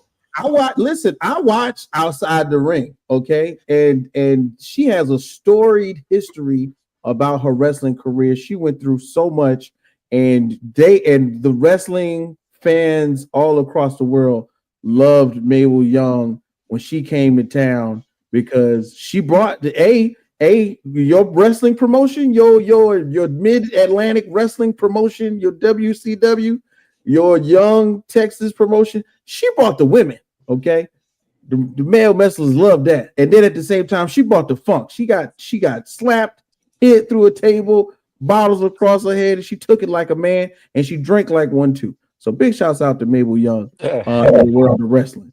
You know what I'm saying? And women, as it is Women's History Month, Mabel Young definitely needs to be represented in that bracket. Bobby, thank you so much for bringing us the information of the top 100. From Rolling Stone. I can't believe there's not one, and I know, ladies and gentlemen. Don't go through the list because you're gonna. It is insane to me how there is 100 songs, and not one of them include Robert Jermaine Nathaniel Kelly. I don't know. Don't get me started. To be fair, it was of the 21st century. So not all time of the 21st century. But there's still songs. What the hell is going on between the sheets in my home, bro? What? Baby, let me explain before you start to point your game. That's all R. Kelly writing. You know what I'm saying? Girl, I'm about to have a bit. Oh, listen about this. How did I get this? Y'all, come on, dog. Boy. I don't know his personal life. I do not condone. I do not, but his penmanship in R&B. Come on, dog. Come on. Anyway, we gonna keep it moving, man. We gotta take a note. Didn't he write "Rock My World"? Every dude has been trapped in the closet. Michael Jackson. Stop it.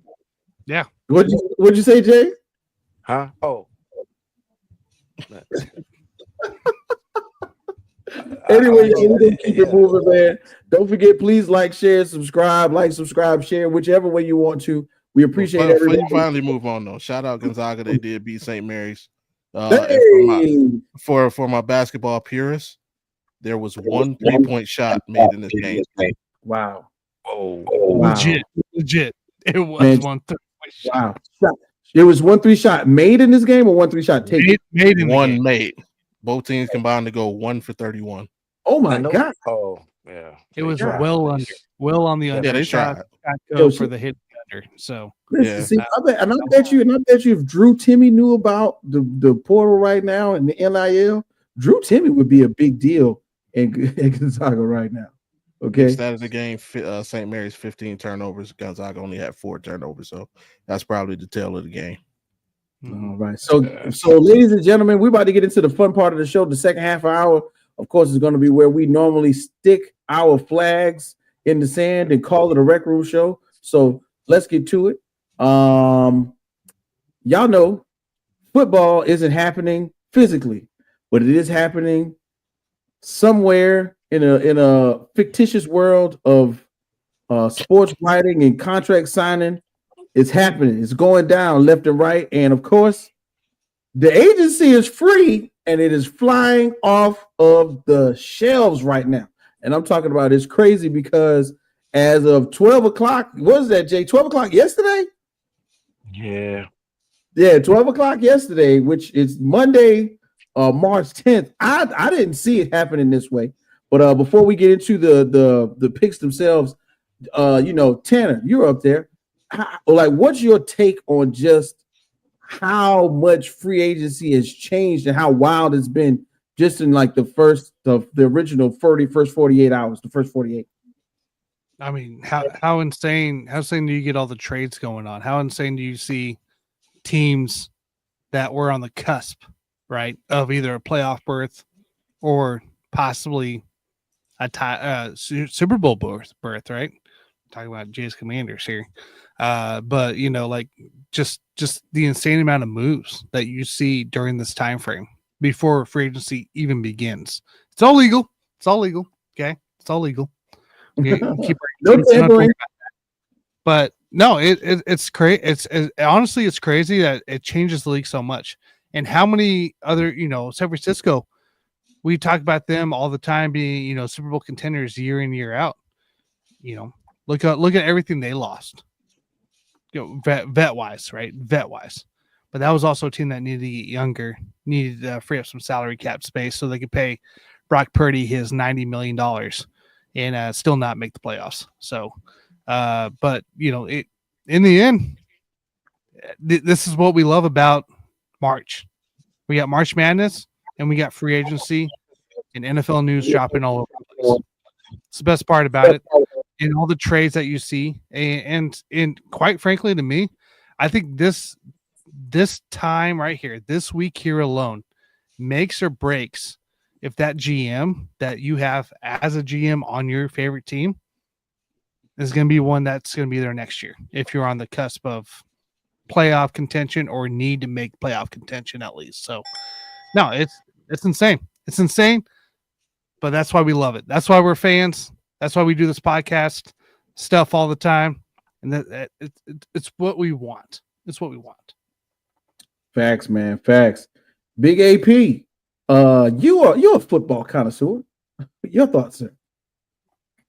Oh, I don't even want to talk about my team right now, but what are you talking about? I don't know why you guys. Everybody hates on the Cowboys. They extend their players. They've been signing their players. Like they made some moves, right? Like you lost some guys, sure, but you guys, the Cowboys are still a thing. Don't hate on your Cowboys just because everybody else hates on your Cowboys.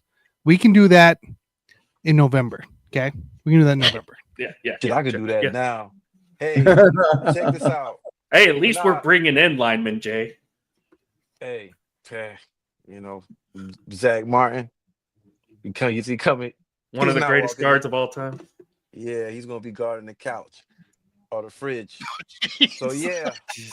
Jesus. So here's the deal. Now I did hear something crazy. Sam told me this today. 49ers are gonna have like 70 million in dead cap, which is crazy. Yeah.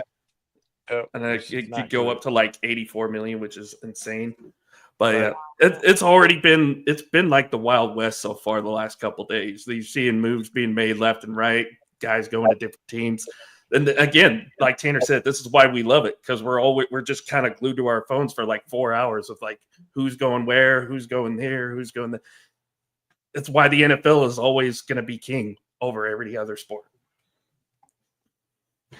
The amount of speechless moments I've had in the past 24 hours is crazy. Where I'm just staring at my phone, my mouth just wide open, like, what? Oh my God, what? Yeah. Yeah, that's true. That's true. Yeah, Jay, your thoughts? Overall on free agency, Now, before first, and Allen, Javonte Williams, I feel is a good back. I feel like he's an upgrade from what you had last season, and I always believe in players who came back from injury a year later. You got to give them a season and about a half to come back to the form they were in before they got injured. So guess what? You got them right at the, you about to come out the oven in a little bit. And you might be straight. You might have your running back that you've been looking for. And that's, I mean, out of everything that you have lost, like that is a big thing to get in Dallas right now. I mean, come on. But overall in free agency, I feel like as far as the Commanders are concerned, is that what we're doing? We talk about this. Yeah, no, just overall, just because I'm sorry. we I'm gonna get the sorry. I didn't specifics in a mean to minute. do that. We're gonna get to you. We're gonna let you get a little I'm bit, Jay. sorry. Let you get you in a minute. I just think that this is the perfect setup for the draft. You have some teams that address some needs immediately, and still you have some room to go out there and shop. Go in the draft with a just basically making the right decisions. I just feel that teams like the Bears, shout out to the Saints, they're quietly making some moves. Broncos, come on. You know what I mean? So it's just some teams that have addressed some needs, and like the free agency period these days, and especially going into the draft, it's like, yeah, you got your shopping list, and then like, how you gonna attack that shopping list? You got this much money, just like you walk into Walmart. Can't walk in. I'm sorry, can't walk into Walmart high and hungry. You know what I'm saying? Because just Hey, that's why I do that's delivery, man. That's why I do delivery. that's it's 250. That's 250 easy for me. I'm just being real. But you basically have your needs and you address those needs going into the draft, man. I think there's some teams that got a great start, that got like an awesome start. And then again, Dallas, hey, it's you have some time, Alan. You have some time, man. But these moves have been made. There have been a lot of calculated moves. A lot of these trades have been crazy. I just feel like, you have the opportunity. You're going to see a lot of picks flying around, like going into the start of this draft, and going into the draft. And you're going to have some teams that did not necessarily address the needs that they wanted to address at this point in time. So they're probably going to be forced to pull the trigger on a trade that they probably did not want to. So we're going to see a little bit of that too, as a second, alternative, option. So there's still some drama left to be set out, to be played out. And, one thing I got to say to NFL players, don't get locked up. Don't get locked up right now. Please don't get locked up, because they looking to just get rid of your contract. Y'all, some of y'all know who y'all are. Don't get locked up. Please don't get locked up before the draft, because they're just gonna be like, oh, we're getting rid of his contract. It's over. We didn't need a contract anyway, and it was easy to get out of. So yeah, like that's my last thing to say. Don't some of these players, because this is the prime time. It's getting warm. Prime time. We did see a Kansas City receiver running down. Well, not running down the interstate, but We know. in the spring, at the beginning of the spring. So like, yeah, let's watch spring, summer's getting hot. Hey, let's not end up on the dock. Come on. I will say this before I got to go here real quick, but I will say this. I do like Javonte Williams coming in, and I also like Solomon Thomas. I think both of those were big needs that were filled for Dallas. So, Specifics. I know. I'm about to leave though, Whit. I'm about to leave though. That's why I'm just. Okay. Oh, Alan. What I thought you were saying. You got to work. I gotta be up early, and I also got to take my pain meds. So. Hey man, Alan. I know in all seriousness, man. We completely support you. I hope you stay safe. I literally was going to say something about like, Smokey the Bear commercials and stuff. Like, well, I'm sure he's out there somewhere. Yeah, but like in all seriousness, like wildfire. I as someone who has lived in a really hot, humid, and muggy climate, I do not know why nothing has been set on fire where I live at, but it happens to people like you, and that's unfortunate. But Alan, I want you to be safe. And everybody who pays attention to Alan in and around the Oklahoma area, definitely make sure you're you're doing the smart thing. Don't stay in those houses. We can replace houses, but we can't replace you. Thanks so much, Alan, for putting us on point about that. All right. You guys have a great rest of your show. I'll see y'all later. See you, All right, Alan. Take care now. Bye, Alan. Get some sleep. Alan. Okay, so Miss Jets girl, you know, I know you got something to say. We was gonna, I just, put you in there. I just, real quick. So something I noticed, this free agency compared to some of the other ones, there are a lot of trades happening, and it's like, oh my God, this is a big name person, and you got traded for that? Like, that's all they got?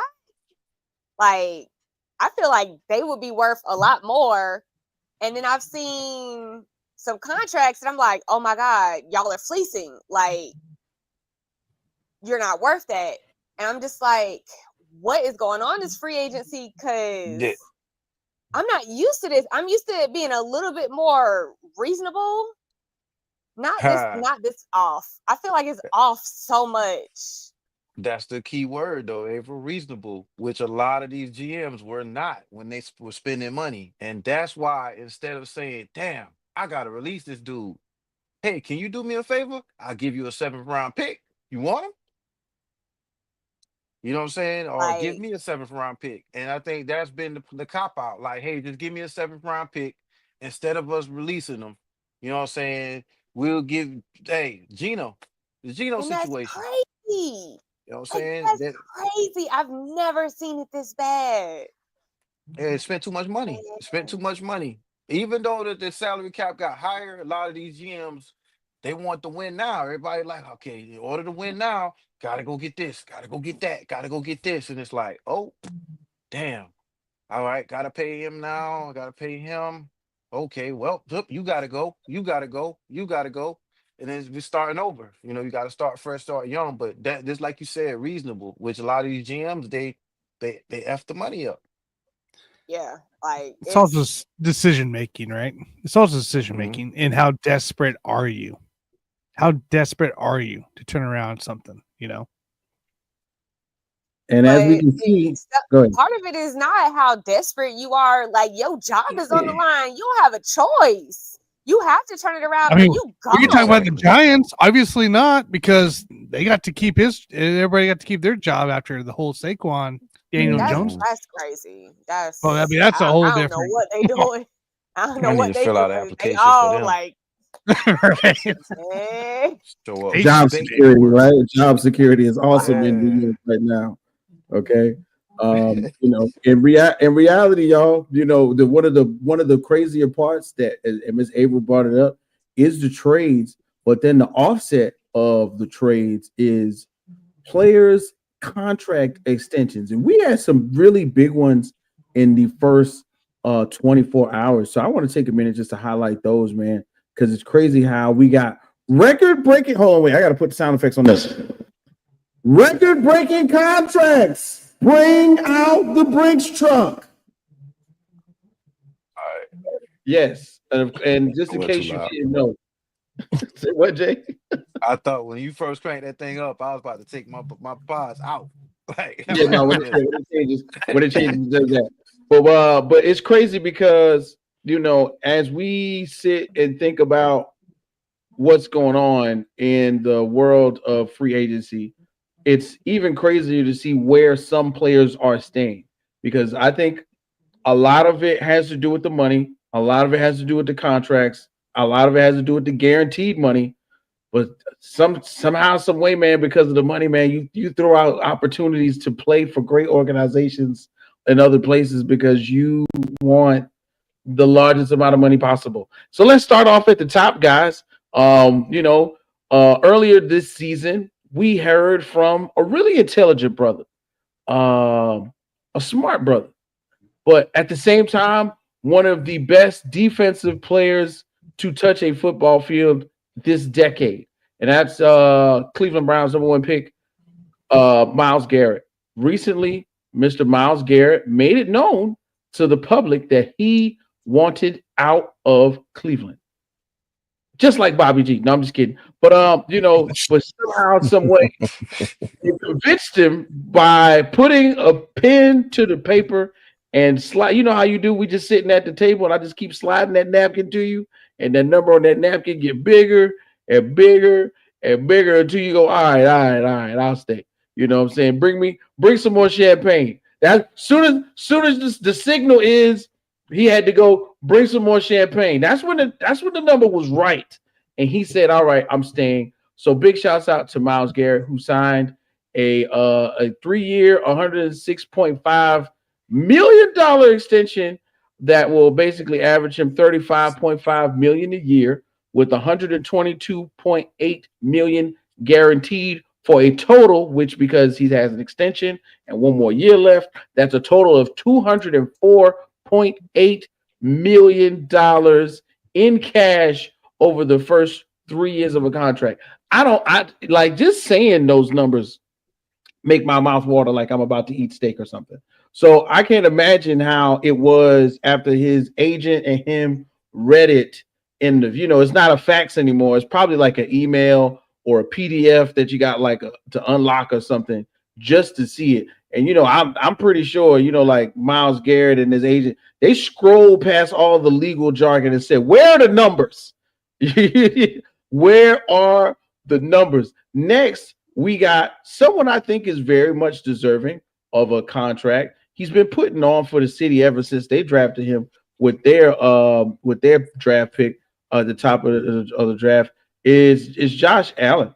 Josh Allen's out here basically receiving its $330 million contract that includes $250 million guaranteed right now, while Allen is still has 4 years and about $140 million left on his current contract. The Bills currently want to go ahead and get him locked down for the foreseeable future. And then somehow, some way, out of Carolina, that's right, North Carolina, big deal happens here. And I wanted to bring talk to Jay about this because I feel like he knows a little bit about this as well. J.C. Horn, all right, got the 4-year, $100 million contract extension that will make him the highest paid defensive back in the league right now. The deal includes $70 million in guarantees. So as we talk about these record-breaking deals for non-quarterbacks, of course we got Josh Allen, but the non-quarterback deals as of right now are just mind-blowing.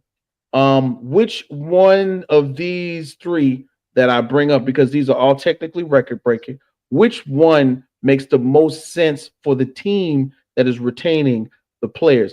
And I'll start at the bottom with Bobby G, because of course Cleveland's his home, man. You got to tell me something, bro.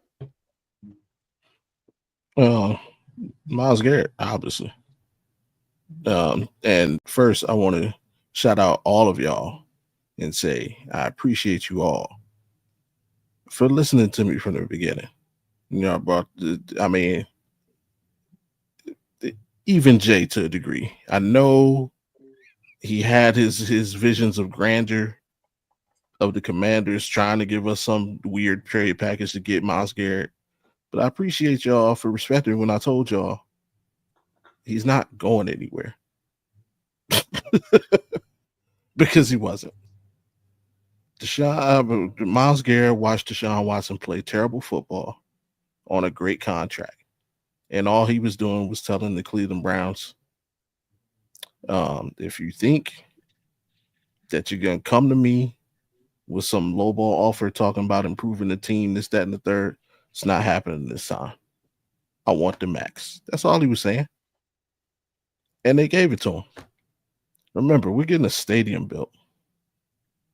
We have arguably the best defensive player in the game on the roster. And we're going to have a high draft pick player. That's 2 players to show off a fancy new building that we're going to have in about 3 seasons. Like, that's why it was necessary. Ticket price is about to be through the roof. We need a reason. They need a reason to get these people to the stadium and in them seats. So having a consistent threat for defensive player of the year in there, and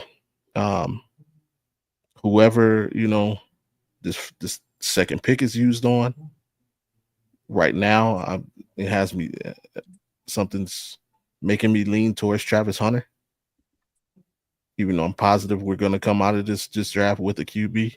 Right now, I'm leaning. I'm thinking they're going to take Jackson Dart.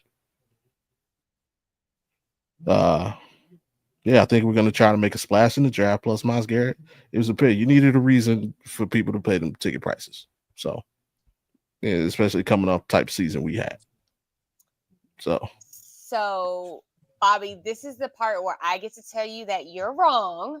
So just because you have a brand new shiny building and you paid Myles Garrett a whole bunch of money for 3 years and you have a high draft pick, y'all still suck. You're still going to lose.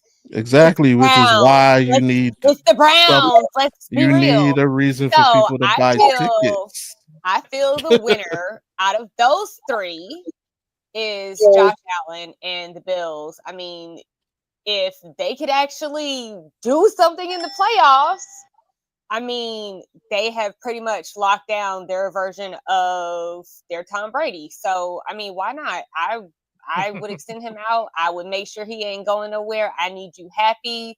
And let's get over this playoff bump and win a playoff and get to Super Bowl. But, yeah, I think Josh Allen wins.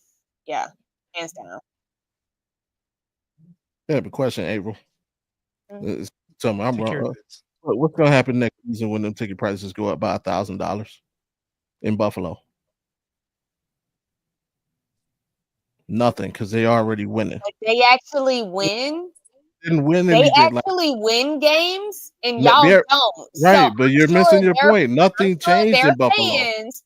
Their Nothing fans changed. won't mind paying more when they're actually winning compared to y'all paying for a shiny new building and you still lose and suck. I'm sorry, I wouldn't pay more for that. Yeah, but you're missing the contradiction. Like, ain't nothing changed in Buffalo. Yeah, they're winning. They're better than us. You're absolutely right. They have a reason to pay for the tickets. We don't. That's you see how it works now. We winning because now they're gonna hype the fan base up for shitty products still. That's how you win. That's how billionaires stay billionaires. In Buffalo, ain't nothing changed. They're gonna pay the prices just to watch them get beat by Patrick Mahomes again. I'm not paying Browns tickets prices until they start winning. No. Hey, hope is the devil's playground. Yeah, I mean, Buffalo soon will have a new stadium. So yeah, they got That's what I'm saying. Yeah.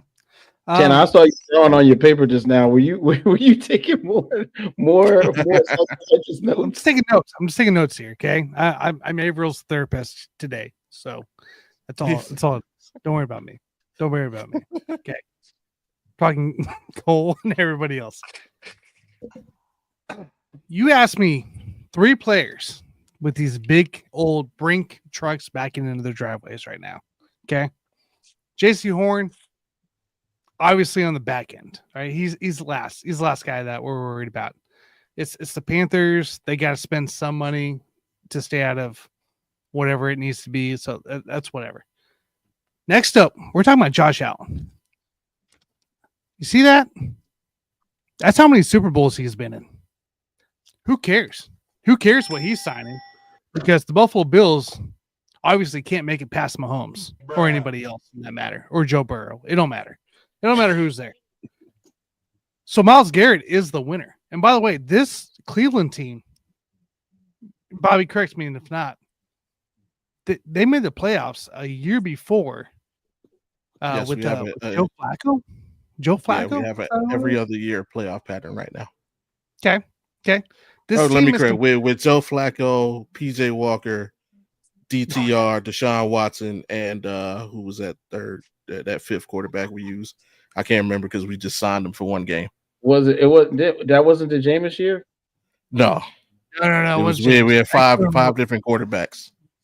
So we're talking about a Cleveland team, right? And we're talking about who was the most impactful signing here, right? Obviously, it wasn't JC Horn. We're not worried about Horn, okay, at all. And we know Allen's going to be there forever. He might even request a trade 2 years from now. So Myles Garrett, that's the guy. That's the guy that wanted out to go to a contender. That's the guy that wanted out to go to a Super Bowl caliber team. And the Cleveland Browns were like, hey, we want you. We want you. We need you to sell these tickets. We need you to be a possible contender, at least to the playoffs, at least to that point, right?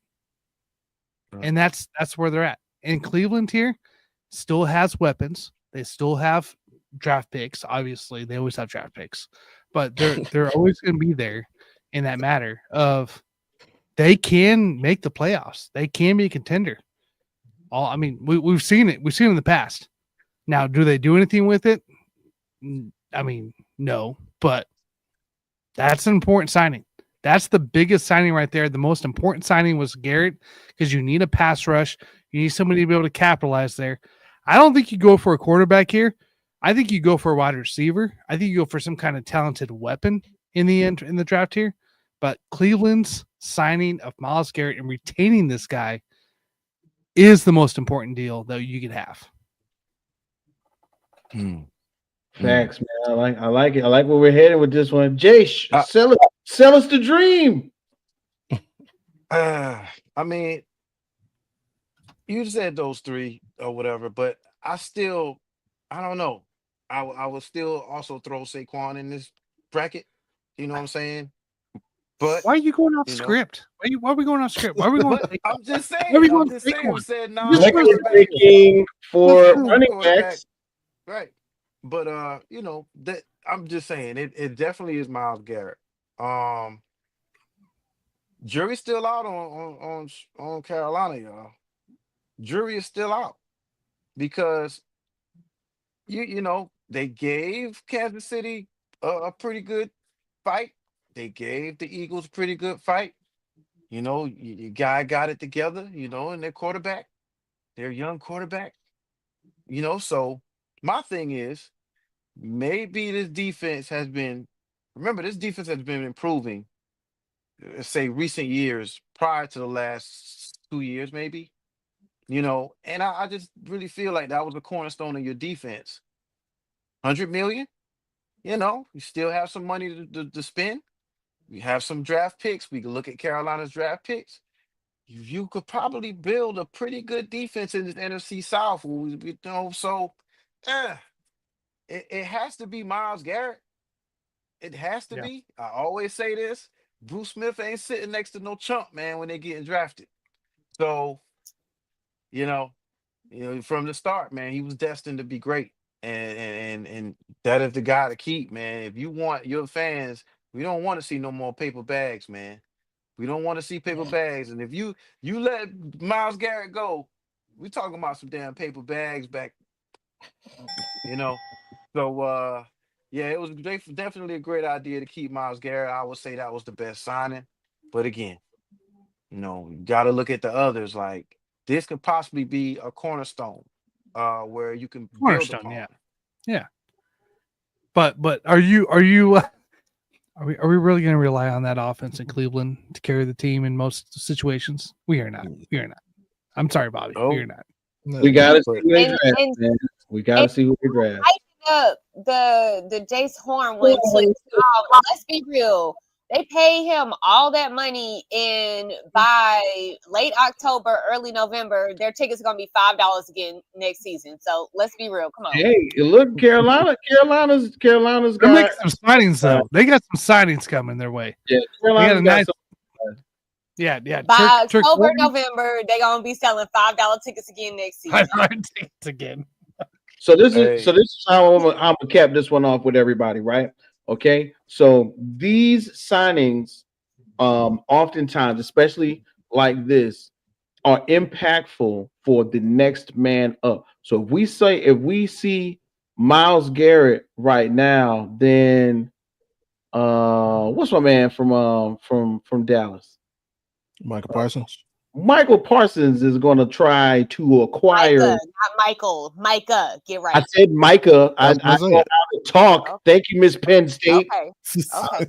Thank you, Miss Penn State. Anyway, Michael Parsons.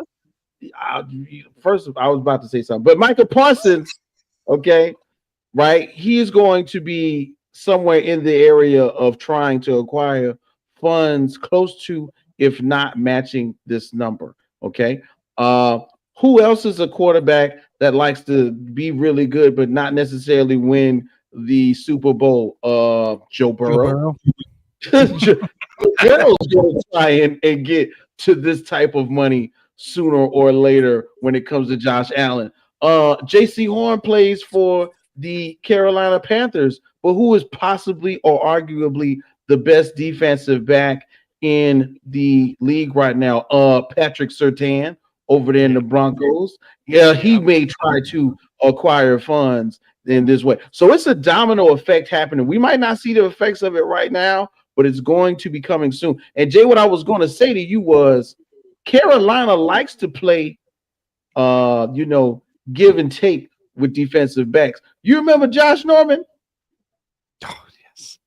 Josh Norman at that time was the highest paid corner, but they were putting that cover 2 shell on lock, and he was moving better than anybody else. They put him in a Washington Redskins uniform, and he was a whole nother human being. They put him back there. He was getting past Taylor Lewan back then. You remember that? But see, I like that. When he was in Carolina and he was getting into it with everybody, he was being a meaningful player in them jerseys. He was meaningful. He was the offset of Cam. So you had Cam on one side, Josh Norman on the other. You had Davis on the defense. It was a lot of characters for Carolina's defense at that time, and Josh Norman was one of them. Then when he got to the Commanders and he still had that 1 year on that contract, I think y'all extended it for 2. If I'm not mistaken, Jay, y'all extended it for like another 2, and he was just the richest cornerback ever to not accomplish anything else at that time. I remember that. Yeah. Thanks. Appreciate that. Jay's had a few of those. Appreciate. I'm sure. Jay's had a few of I'm those. sure Slash is out here wearing a dress somewhere. But anyway, go ahead, do your thing. Yeah. Yeah, man, it's crazy. So in the end, Carolina pays defensive backs, and we see that. But this is a domino effect. There are other players who will benefit from these large contract signings. I can't wait to see it. Now let's keep it going, because one of the funnest parts about free agency is the ride that we go on. Y'all know the ride. It goes up, it goes down, it goes left, it goes right. It got the silly music. It's the quarterback carousel. Round and round we go. Where they end up, you already know. So at the very beginning of the free agency period, or rather not before the free agency period, as the trades were coming down the pipe, I saw some quarterback moves. I thought 1 or 2 was very important or very impactful, especially on the future of an organization. And I'm just going to start off with this one. Everybody can name a quarterback move. I know Miss Jessica has one in mind.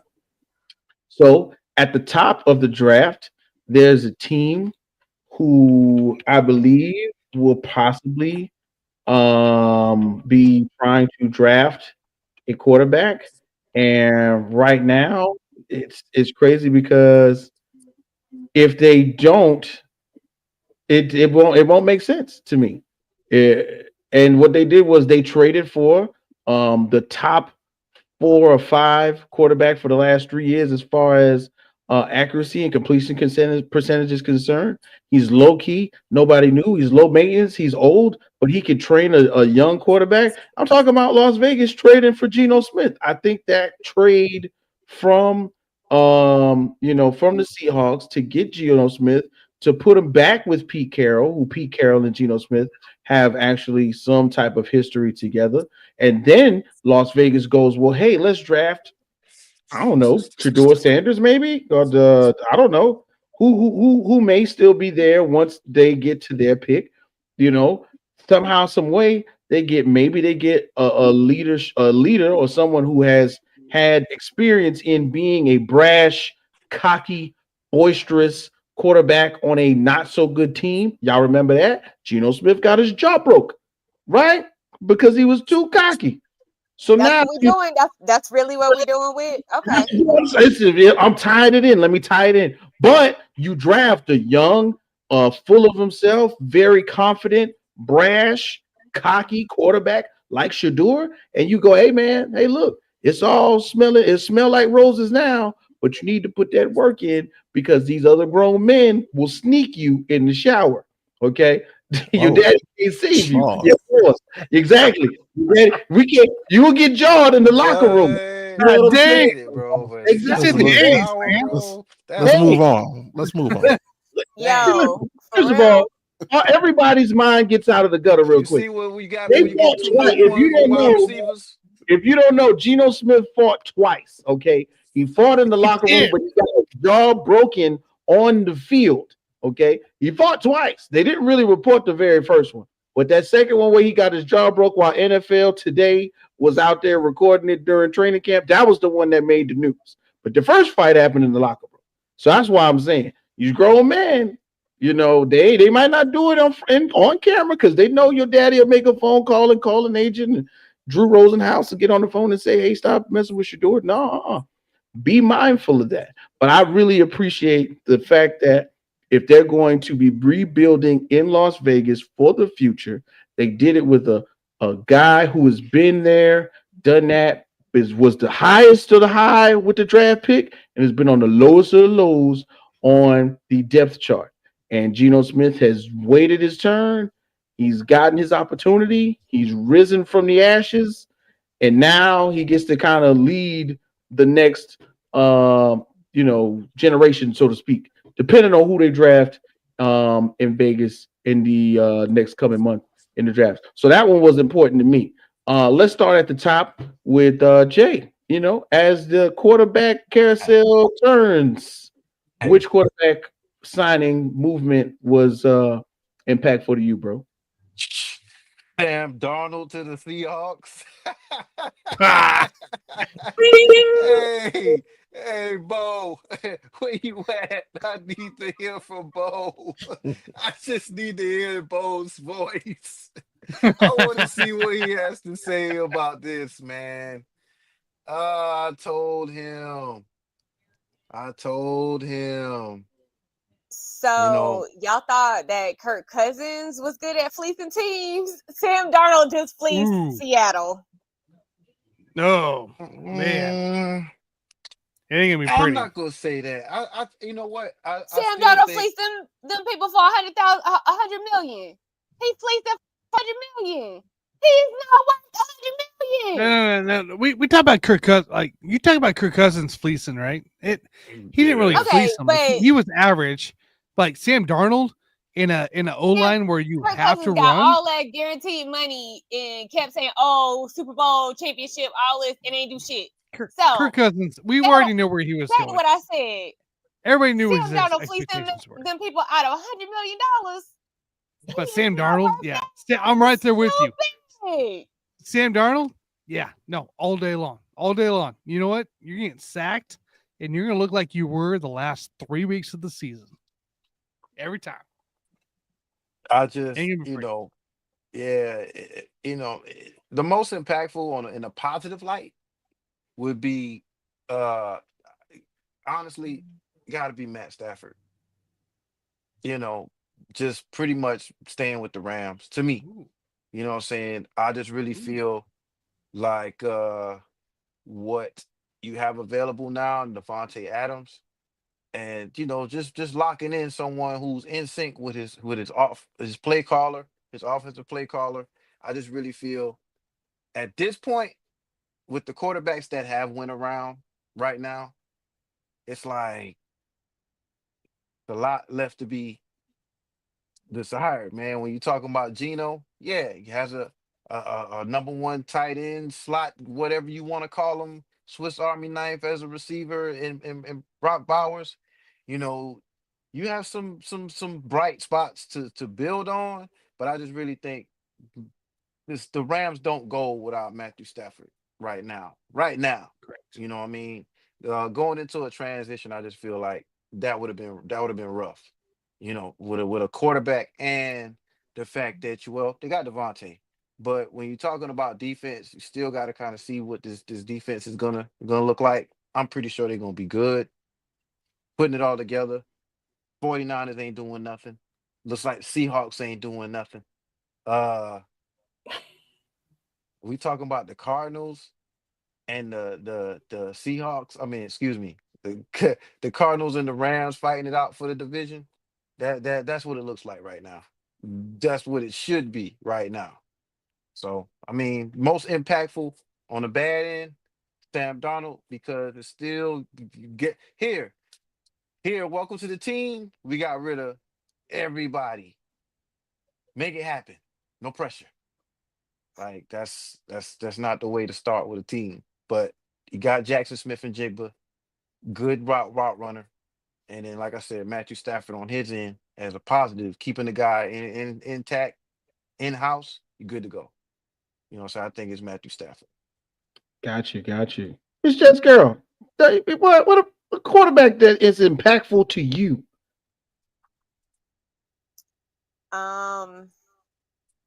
You want me to just go and talk about it? Go ahead, man. Go ahead. Get out the way, girl. Come on. That's not what I was gonna say, but I mean, if you want me to go ahead and talk about it. No, I'm just whichever one you have in mind, whichever one is most impactful to you at this point. For the first time, I didn't go crazy over free agency, and I got some news, and other stuff was going on in the baseball world, so I didn't really process it at first. So then when I finally process it, I'm excited. I'm not gonna get crazy and go all out like I did last time. I'm gonna be humble, keep it real. But Justin Fields. So I hate Ohio State. I do. But 2021, I made some posts in the Jets group and on my personal page saying that we should pick him. And I wanted him. And I feel like we finally got our quarterback. Even if he's a bridge quarterback, I feel like we finally got our quarterback. Really, Tanner? Really? I'm just throwing it in now, so we can talk about it later. Later Okay. this year. Closer to December. Closer to December. We should have never drafted Zach at number 2. Like, that was crazy. And I watched the draft that year with my brother, and I wanted Justin Fields so bad. So now that we actually got him, I'm interested to see what happens. Him and Gerrit. Oh, God, him and Gerrit. And I hate Ohio State. I really do. But, Lord, just going back, because I watched a lot of their games. Like, it's going to be interesting. I'm very, very interested to see what happens this season. All right, yeah. So, Bobby G, man, you know, I know your team is in the quarterback realm, but is there another quarterback decision that caught your attention?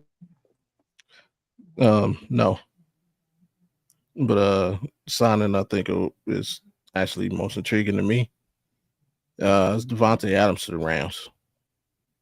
To me, that's a hell of a signing. You know, he's been frustrated the last few years. We all saw his you know, the emotional roller coaster he went through on the wide receiver docuseries on Netflix.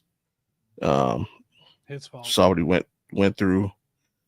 It's not his fault, man. He went there to play with the quarterback, and then the team got rid of that quarterback. Like, what are you thinking? His fault. You went to the Raiders. His fault. And then we saw what he went through last year in half time here and half time in New York. We all, or most, but not we all, because I personally don't, but you know, a lot of people think Sean McVay is some whiz kid. We've seen what receivers have done in that offense, and hey, Davante's he's had his time as one of the top of the food chain, and I think this is a chance for him to revitalize his career. You know, find that joy and happiness. What's that? I said I love that move for him. Yeah, I mean, it's a chance for him to revitalize, you know, find that fun and joy in playing the game, and yeah, he's got a solid quarterback, and hey, let's see if McVay really is his whiz kid. Yeah, only question is how much is Is he gonna give Puna for that jersey number? I hope Exactly. he has a record-breaking season, though. I hope he breaks some records next season. It'll be interesting to watch. And I okay, I'm not the type to poo poo on much, right? But Cooper Cup was the Triple Crown winner the year before. They got Puka Nakua. Cooper Cup dissipates into thin air before our very eyes. Injuries. Y'all think he gonna make Injuries. injuries, yes, but y'all think he gonna make Davante Adams, who isn't the in and out type of guy like Puka Nakua or Cooper Cup, a better wide receiver than he was any other of the places he's already been? I'm not saying Davante Adams is not a good wide receiver, but he is not the Sean McVay prototype. Cut in, stop, turn around, get the guy off you, catch the ball midfield. That's not what he does. Davante But Adams he can. but Davante Adams in his older age is Keenan Allen with faster feet. Okay, he gets out there in that break. He gonna stop one time. He gonna get him off of you. If he is still within the arm's length of that wide receiver, your best bet is to throw the ball above his head so that he can make an athletic catch. Cooper Cup and Puka Nakua, when they are at their peaks, that's stop and go, baby. That's the hardest thing to keep up with. And at the same time, when Cooper Cup was doing that triple crowning, the point was he's cerebral. He was understanding those breaks in the zone. He was stopping. He was doing Travis Kelce, but 3 inches shorter. Okay, Travis Kelce, as Tanner knows, gets right in between 2 or 3 people, stops and puts in, and just without waving his hand, knows the ball is going to come to him. Cooper Cup was doing that blind because Matthew Stafford was just that good. Cooper Cup was turning around and the ball was in his face mask. He had really good hands for it. Puka Nakua just so happens to be a 2-inch taller version of that. I am in agreement with you all that this could be a resurgence style offense for him, but he ain't gonna set the world on fire. It's like if y'all remember, Chad Johnson was extremely good and extremely effective in Cincinnati with Carson Palmer for years. Take Carson Palmer off of that offense, put the red rifle there. It's a different offense. He goes to play with Bill Belichick, cerebral at the time. And I can't think of the name of the offensive coordinator at the time, but they were so used to Webster. Yeah, You I think skipped like an entire segment of the story, though. It was like number one, Chad could only run straight. He wasn't the supreme route runner. Davante's one of the best route runners in the business. So second, you skipped the part where T.O. came to Cincinnati and took some of those passes. That was it didn't matter, but it still took some of his targets down. Trash. Then he went to New England. Yeah, he went to New England. They couldn't utilize him in that offense because they were used he can only run straight. What you think Davante Adams is doing? He was asked. Oh, have you really never watched this dude play football? All right, okay. I'm gonna remember this. Clip this short. Make a short of this on the slips. I'm not saying he's gonna like break the bread. I'm saying he's gonna be all right. He's gonna be go good. for like 1,700 yards or nothing. But he not. I don't like him in this asked offense. to be that. I don't like him in this offense. Let's put it like I don't. I would rather have a smaller. I would put. You know who I would put? And Jay is gonna love the reaction to a young, thoughtful, energetic offensive coordinator having this. I would rather have Deebo Samuel run around in Sean McVay's offense because Deebo Samuel cut, get down, break, do all of that fun wiggling and getting out of the break like the other wide receivers in that offense who thrive do. Davante Adams. Oh my God. Okay, Davante Adams is a big body. Anyway, I didn't mean to harp on this, you guys. I'm sorry. 10 man, give me your quarterback, bro, and let's keep it moving. Okay, we'll keep moving here, right? Hey, I love the Stafford move. Didn't think about him being like a new destination guy. So love that. I think that's Jay, you were correct on that one for sure. Bobby, you were correct on that one for sure. But if we're talking about like new destinations and stuff for myself, at least in this part here, it's not Geno. Because we still don't know what he's going to have receiver wise. Ariel? Hey, You think I've been bullying you all night long? Hey, here it is. Justin Fields. We talk about Justin Fields in Chicago. He's with DJ Moore at his final year in Chicago. DJ Moore and Garrett Wilson, two different completely wide receivers. Two more dynamic wide receivers here. He's never had a receiver like Garrett Wilson in his receiving core. He's never had a running back. And call me crazy as you want. I don't care at this point. Breece Hall in that backfield with Justin Fields, and you got Garrett Wilson going out deep. Plus, you got Tyler Conklin. And Braylon Allen. And Braylon, my bad. Correct. Allen's still there. Allen is a piece. He was a piece last year. Huge piece last year from a running back perspective. So you got multiple weapons on this offense here. If Justin Fields is what everybody keeps talking about him being, I'm one of the non-believers of Justin Fields. I could care less about this guy. I think it's a wrong move from the Jets' perspective, but from a addition for a team to have a quarterback in and the weapons he has available, this is it. This is his final test. If you want to be college, I don't know if that changes your.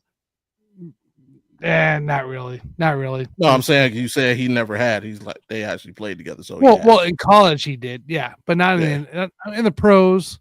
Nothing really, nothing really fantastic, right? So I think right here it is. You looked good early for Pittsburgh. You got to play your game the way you want to play. Now you go to the Jets. Will the new coaching staff let you play your game? That's what I want to know. So now that we have our quarterback, also now it's on the mock drafts, it's showing that we're gonna get Will Campbell, OT from LSU. Yeah. Yep. Yeah. That's what you need. It's a lineman now, right? It's to protect Fields. Okay. Allow him to make those decisions, those option plays that he's gonna run in the end. But in the end, Justin Fields, like he has the most opportunity, I think, from all the quarterback signings that come into play right now, just based off what he has weapons-wise on offense right now. Yes, I know, new coach, new OC, new everything, right, coming into play. Outside of those weapons that have been in this offense, that's also been in the league for a little bit. Outside of Allen, of course. Here's your chance. Here's your chance, Justin.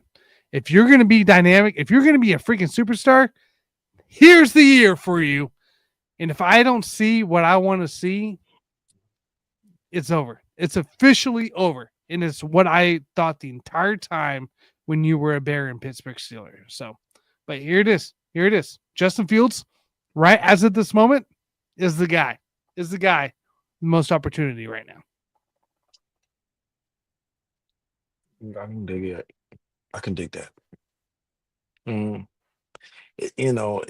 this could quickly become one of these like cloud of dust and 2 for 2 yard teams. So it can be, yes, very quickly. It could very quickly, be. Jay. It can be. So this I hope for the best. That's what's up. Quarterbacks, man. And we really have some other big moves. I saw that, and I think this is a sleeper.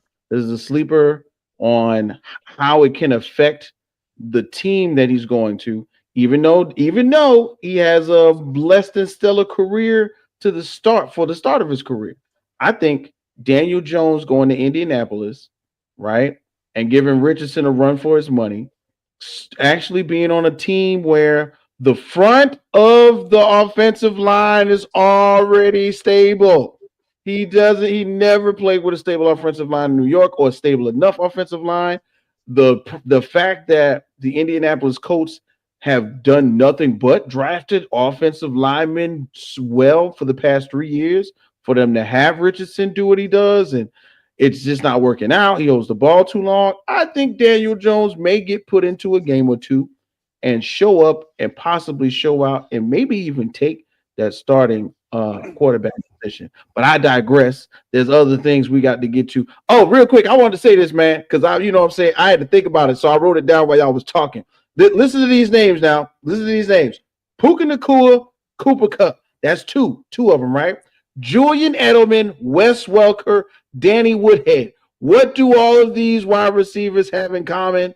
Small, in and out, cutting, go through the middle wide receivers. You know who don't match none of that? Davante Adams, got dog it. And that's the type of offense he's going to right now. Anywho, do you realize? Bro, do you realize Puka Nacua is freaking 6'2"? He ain't little. He's the one. He's the one out of how many? Out of everybody else I named just now. You included him though, so you like that. But yeah, because he's actually doing well. Like 225. He's thriving in solid. He's thriving about the blocking as well, which he's very thriving. He's thriving in the offense. Bro, just go watch Davante Adams, bro. I'm going to watch him this season, and I'm going to remember this. No, go watch him now after the show. YouTube. And then you I don't think he's going to do well in that off. I don't like it. I don't. Okay, so this further proves how wrong you are and how so far I can be wrong, and when I get all the way wrong, I'm gonna stand on my wrongness. Whitfield, don't mind being wrong. I stand in the corner and play with myself. I'll be fine. Pause. Yeah. What is going on? Sir. I'm by myself alone. I don't need to know backup. Hold on. You just hyped up Daniel Jones. I pulled up his stats. You just hyped up Daniel Jones because he's going to a team. He's going to a team with a quarterback who's trash. The next year he had 14 touchdowns, 11 interceptions. All right, so now let's talk about the Jets who just took Justin Fields. He should have never been three different teams prior to now. He is horrible. With Mike Tomlin. Justin Fields make Mike Tomlin believe he was going to be never get another contract. Mike Tomlin, who's a player's coach, who gives people every opportunity to win. He was 4-2. But somehow, some way, Mike Tomlin said, let's put Russ out there. I want him to do well in the Jets uniform. So let's go ahead and put that out there. But what I'm saying is, if I don't believe in that, I'm sorry, you guys. I don't believe in one. Now, let's continue on as I was saying. Daniel Jones sucks, though. Yes, he can.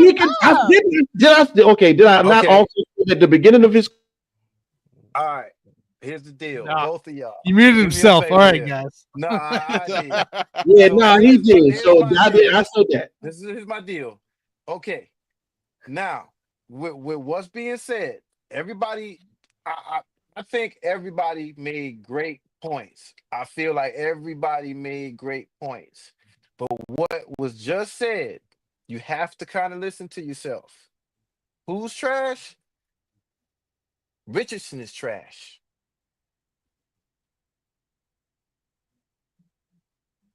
You got to be pretty bad if they're willing to bring in Daniel Jones to. This has been talked about for weeks. You've got to be pretty trash for them to say, "Hey, they're gonna give Daniel Jones a shot." We're bringing DJ. We're bringing DJ. Hey, you know what? Hey, come on in. Come on in. You can't be that good. So with what he went through in Minnesota, quarterback guru, you know. Let's see what can happen.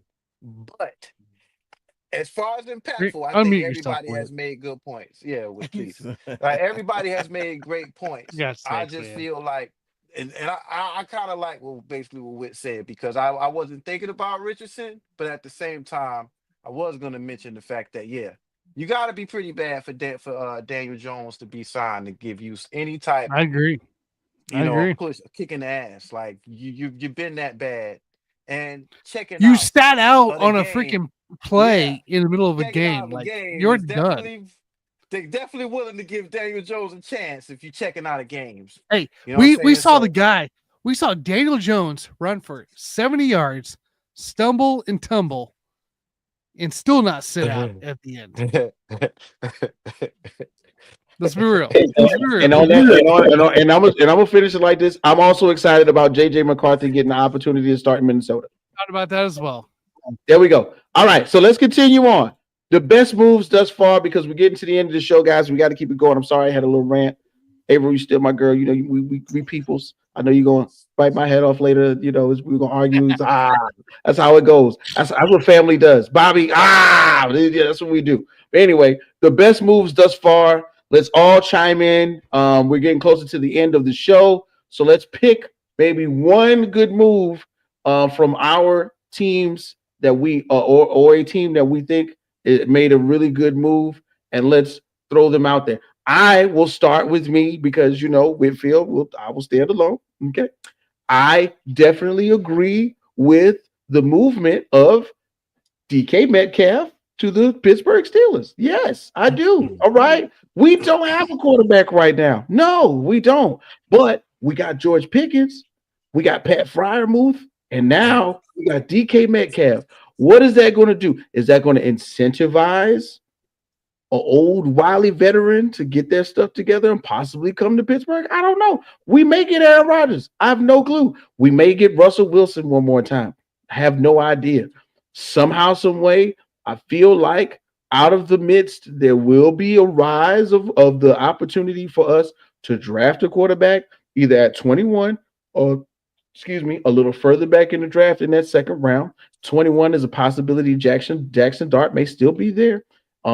That's an opportunity that we would take. They were joking and saying that Shedeur has had so many bad interviews that he may last to 21. I highly doubt that. I think that people are poo-pooing on Shedeur's interviews just to make everybody else not draft him. Somebody in them draft rooms want that man, but they talking bad about him so that another team doesn't draft him. So I don't think he's going to make it to 21.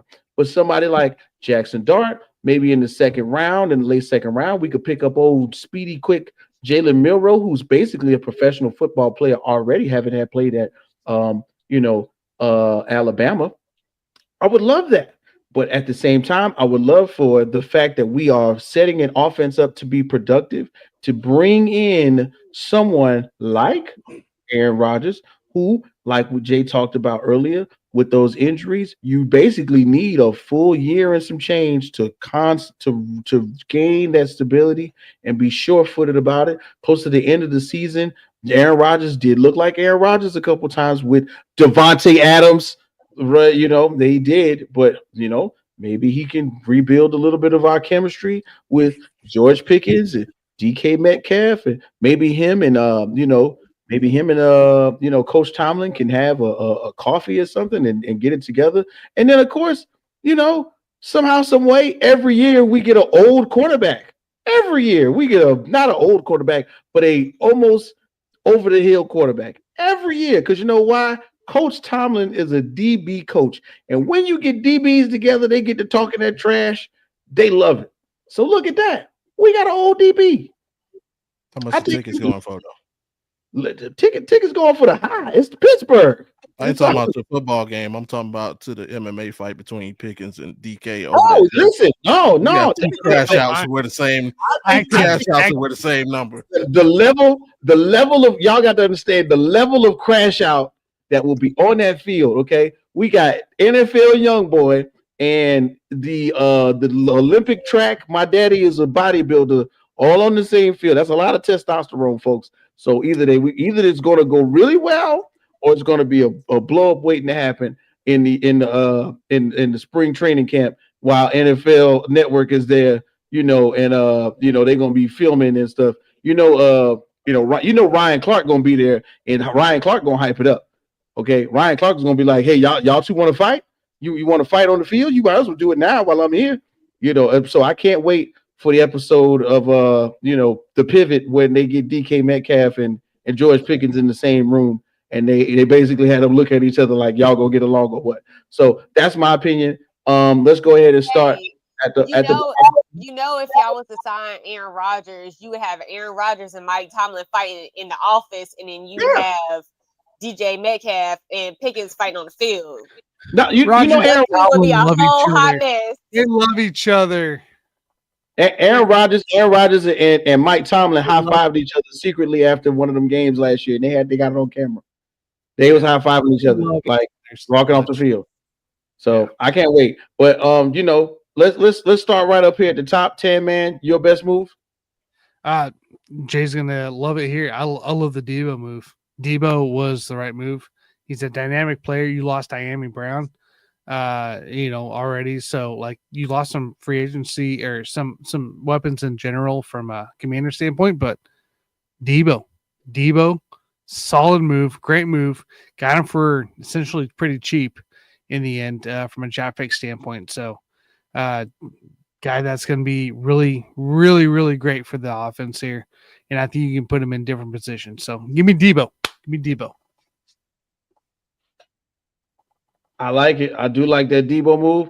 Bobby, man, what's Myles Garrett is locked in, but what else do you think was detrimental or implemental with the signings?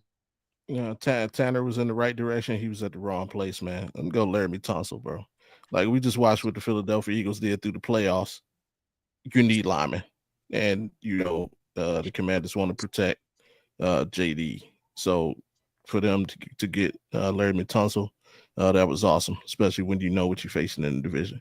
And then, Giants might be a terrible team, but their front seven is serious too. So that was a great pickup by them. All right, good deal. We on a roll. Ms. April, what else was a great move that you saw out there in the streets? So this one wasn't talked about, and it wasn't what y'all would consider a big move, but to my team, it actually makes a lot of sense. So last year we had a lot of issues with Hassan Reddick, and our defense went down. We normally have one of the best defenses in the league. Even if we can't win games, we still have one of the best defenses. So rebuilding our defense, it's only for a 1-year contract, but Andre Cisco, he is from New York. He grew up a Jets fan, and we got him. And I feel like he adds a big piece to our defense and restoring our defense to one of the top 10 defenses. Indeed. Restoring the defense is a big deal. And last but not least, Whoever the hell did, man, y'all see, I want to go with anybody. Pretty much the Bears picked up. The Bears are coming with straight violence, but since there was more than one signing that took place, I'm gonna go over to the Denver Broncos, and I think the Denver Broncos getting Mr. Greenlaw at that middle. I don't know.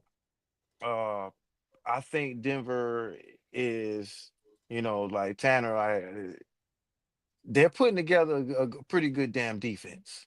Hell yeah, they are. Out of all of the things that you kind of thought that they were gonna do, they didn't make very many moves on the offense. Which you would think after losing, well, not the number one running back, because I'm pretty sure that they're going with oh my gosh, he just came in like that. Can't remember his name. Nugget. McLaughlin. Am I saying that correctly? McLaughlin. I don't Jaleel? want to say it wrong. Yeah, McLaughlin. Like they're Yeah, going and with McLaughlin. Yeah, McLaughlin. Yeah. McLaughlin. There you go, McLaughlin. All right. So yeah, Yeah. they already showed that they were going with him the rest of the way, probably like through week 6, 7 of the season. By the time Davante pretty much got up and running and getting some reps, I think, because he was coming off an injury as well. So I think Denver, they're going to go into like real quick, just offensively, they got a lot of work to do. But again, that defense is just looking better and better. And, that defense was pretty good last season. You cannot play them cheap, and you can't sleep on that defense. But yeah, Think Greenlaw's will be 100% though. I mean, just from what they've been getting in the past, I think he's an upgrade. You know what I mean? And then a team like Denver, the coaching staff, the front office, I'm pretty sure they should have in their mind, like, yeah, let's get a young dude. Let's try and get a young middle, linebacker, young buck to pretty much, just step up if need be. And then also Greenlaw can show him the ropes. So I'm pretty sure that like Peyton is already leaning that direction. Like, yeah, let's get Greenlaw. We got Greenlaw. You know what? Yeah, in the draft, let's see if we can get somebody to play share reps with him. You know what I mean? So it could go either way. I like his aggressiveness. I like the way he plays. You're right, because it's opened the Broncos up now for more of a versatile draft where they don't have to focus on defense and they don't have to focus on offense. They can do what they want in the end. So Get the yes, best you're player right. available. Mm-hmm. Yep. Mr. Witt, I got a Man, question for you. Why did you have to bring up DK Metcalf? Like, that's where all this was coming from. I think all this energy, you just poo-pooed on everybody's team one by one. Like, yeah, remember when you Josh like Josh man. Palmer to the Bills. Yeah,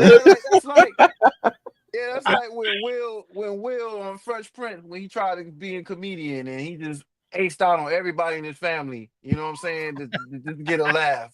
Like, all right, cool, you know. I'm sorry, you guys. I took one of those mushroom gummies that make me think, so maybe I'm feeling all kinds of ways. Damn, You know what I'm sent saying? that my way, dude. I got no in real life. I got you. They sent me a half off because this is my Hey, third. let's talk about this. Yeah, let's talk Yeah, I about got this. you my third pack. Yeah. Anyway, but look, the thing is, I am excited about it. Like I mentioned, guys, you know, Steelers, DK Metcalf, big play Slay, playing for Tomlin. I like once again, every other year we get a close to over the hill DB in Pittsburgh. And right now, and I don't know what it is, but when them old heads get around each other, they start talking to Mike Tomlin and they laughing and they high-fiving. They be like, man, you know what? I'll play for that guy. And when they get the opportunity, they do. And Joey Porter Jr. can't do it by himself, apparently. We saw that last season. He needs help. And right now, Minkah Fitzpatrick is doing the best he can, but I think Minkah Fitzpatrick is, you know, getting to that point. But anyway, you know, I'm excited to talk about everything else this coming off season. So we'll make sure we get into that. But those were the best moves thus far. And as we move into the end of the show, you guys, thank you once again. Make sure you like, share, subscribe to the Rec Room Sports group of podcasts. This is the group. So we got Tan Man in the building. We got Audible Bobby G once again. We got Jess Girl. That's right, Miss April. And we got Jada MIC. And then, of course, me, myself, personally, is your boy K Witt, your mama's #1 draft pick. And this is the part of the show that we really love and enjoy as we get closer to the end, where we're going to do two things. One, we're going to let Bobby G have his moment in time as we talk about the slice of life. But we're going to do this first, real quick. The buy or sell, ladies and gentlemen. Let's give it to him. Bow, buy or sell. LeBron's interaction with Stephen A. Smith. If you don't know, Stephen A. Smith got sold out on courtside at a Laker game by LeBron James about Bronny James. Real quick, everybody. Was it right? Was it wrong? Could it have been done differently? Because we're running out of time. Bobby, you said something about this previously. What you think? Sell. If you want to hear what I said, go watch that In the Hoop episode from Friday. For sure. That's that. Miss April? I would have did the same thing. I would have lit into him too. You see, that's that mama bear mentality. You got them churn. You ain't playing about them churn. Tan Man. Oh, I'm selling, man. I'm selling. No, we're not doing that on court side of a freaking NBA game. First off, second off, my kid, if he wants to be in a pros, deserves the criticism that comes at him from these professionals. Professionals. So I'm selling. Wow. And Jay. I'm selling because one, I want to know what was said that's been coming out of as of late today.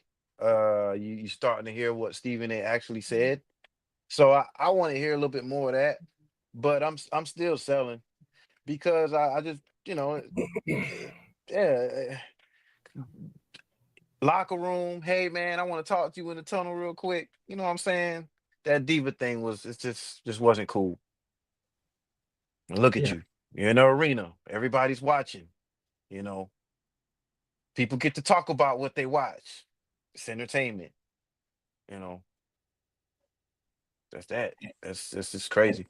And in that same boat, Jay, if everybody is watching your son sit on the sideline in a Lakers uniform, they get the opportunity to talk about it. Man, he ain't there to sit at the gym. He's but this is what I'll say, and in a sense I'm buying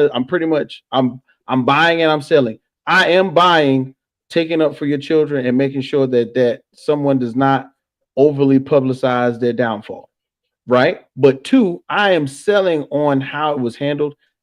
Tanner made it correct. Tanner made the big point, because your son is now a public figure. Your son is playing with me. Your son is playing on one of, if not the most popular sports franchise in the world, and he is not productive. But Bronny James has played in 7 G League games. He is averaging 23.8 points. He's averaging 6 and some change assists. He's balling in the G League. So I give him credit for getting the shots up that the proverbial shots up that he's supposed to as a rookie player. 7 games, 23.8 points, balling out, and he got some really some good dunks on YouTube if you go check that out. Okay, so it's buy or sell. I'm selling, I'm buying, y'all buying and selling. Make sure you let us know in the comment section. And then this is where we do what we do. Bobby G, give us that slice of life, bro. I'm so mad you asked me that question before this. Oh man, because now I want to go off on this dude so bad. But yeah, that really threw me off.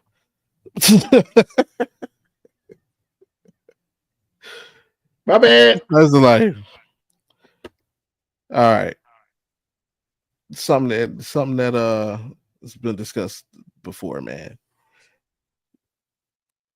I'm a Cavs fan. Everybody knows it, man. Cleveland, Ohio, born and raised. I'm a Cleveland everything fan. But more importantly, I'm a fan of sports in general. I fell in love with the sports before I fell in love with my particular teams. And as I celebrate my Cavs this season and the things that they're accomplishing, I am reminded, hey, wait till the playoffs. What they're going to do in the playoffs don't matter to the playoffs. And my message to the fans, cut it out. Like, think about it. We I don't want to say despise, that's too strong, but we dislike what's going on with the NBA All-Star game, for an example. It's not competitive enough. Well, we spent the first 3 months of the basketball season telling these guys that the games that they're playing don't matter. So now you want me to make the All-Star game matter? And you want me to make the rest of this regular season matter? When all I hear is it don't count into the playoffs. But that's bull. That's bull. And we know it as fans. Everything and most things that we love about sports didn't happen in the playoffs. Didn't happen in the championship game. Like, and man, bring me down. Let me see everybody, man. Jay. Mm-hmm. The Hogs ain't about the playoffs. It's about great offensive line play, right? From a special group of individuals, right? Yeah. Whether they had success in the playoffs or not, they play well. Right.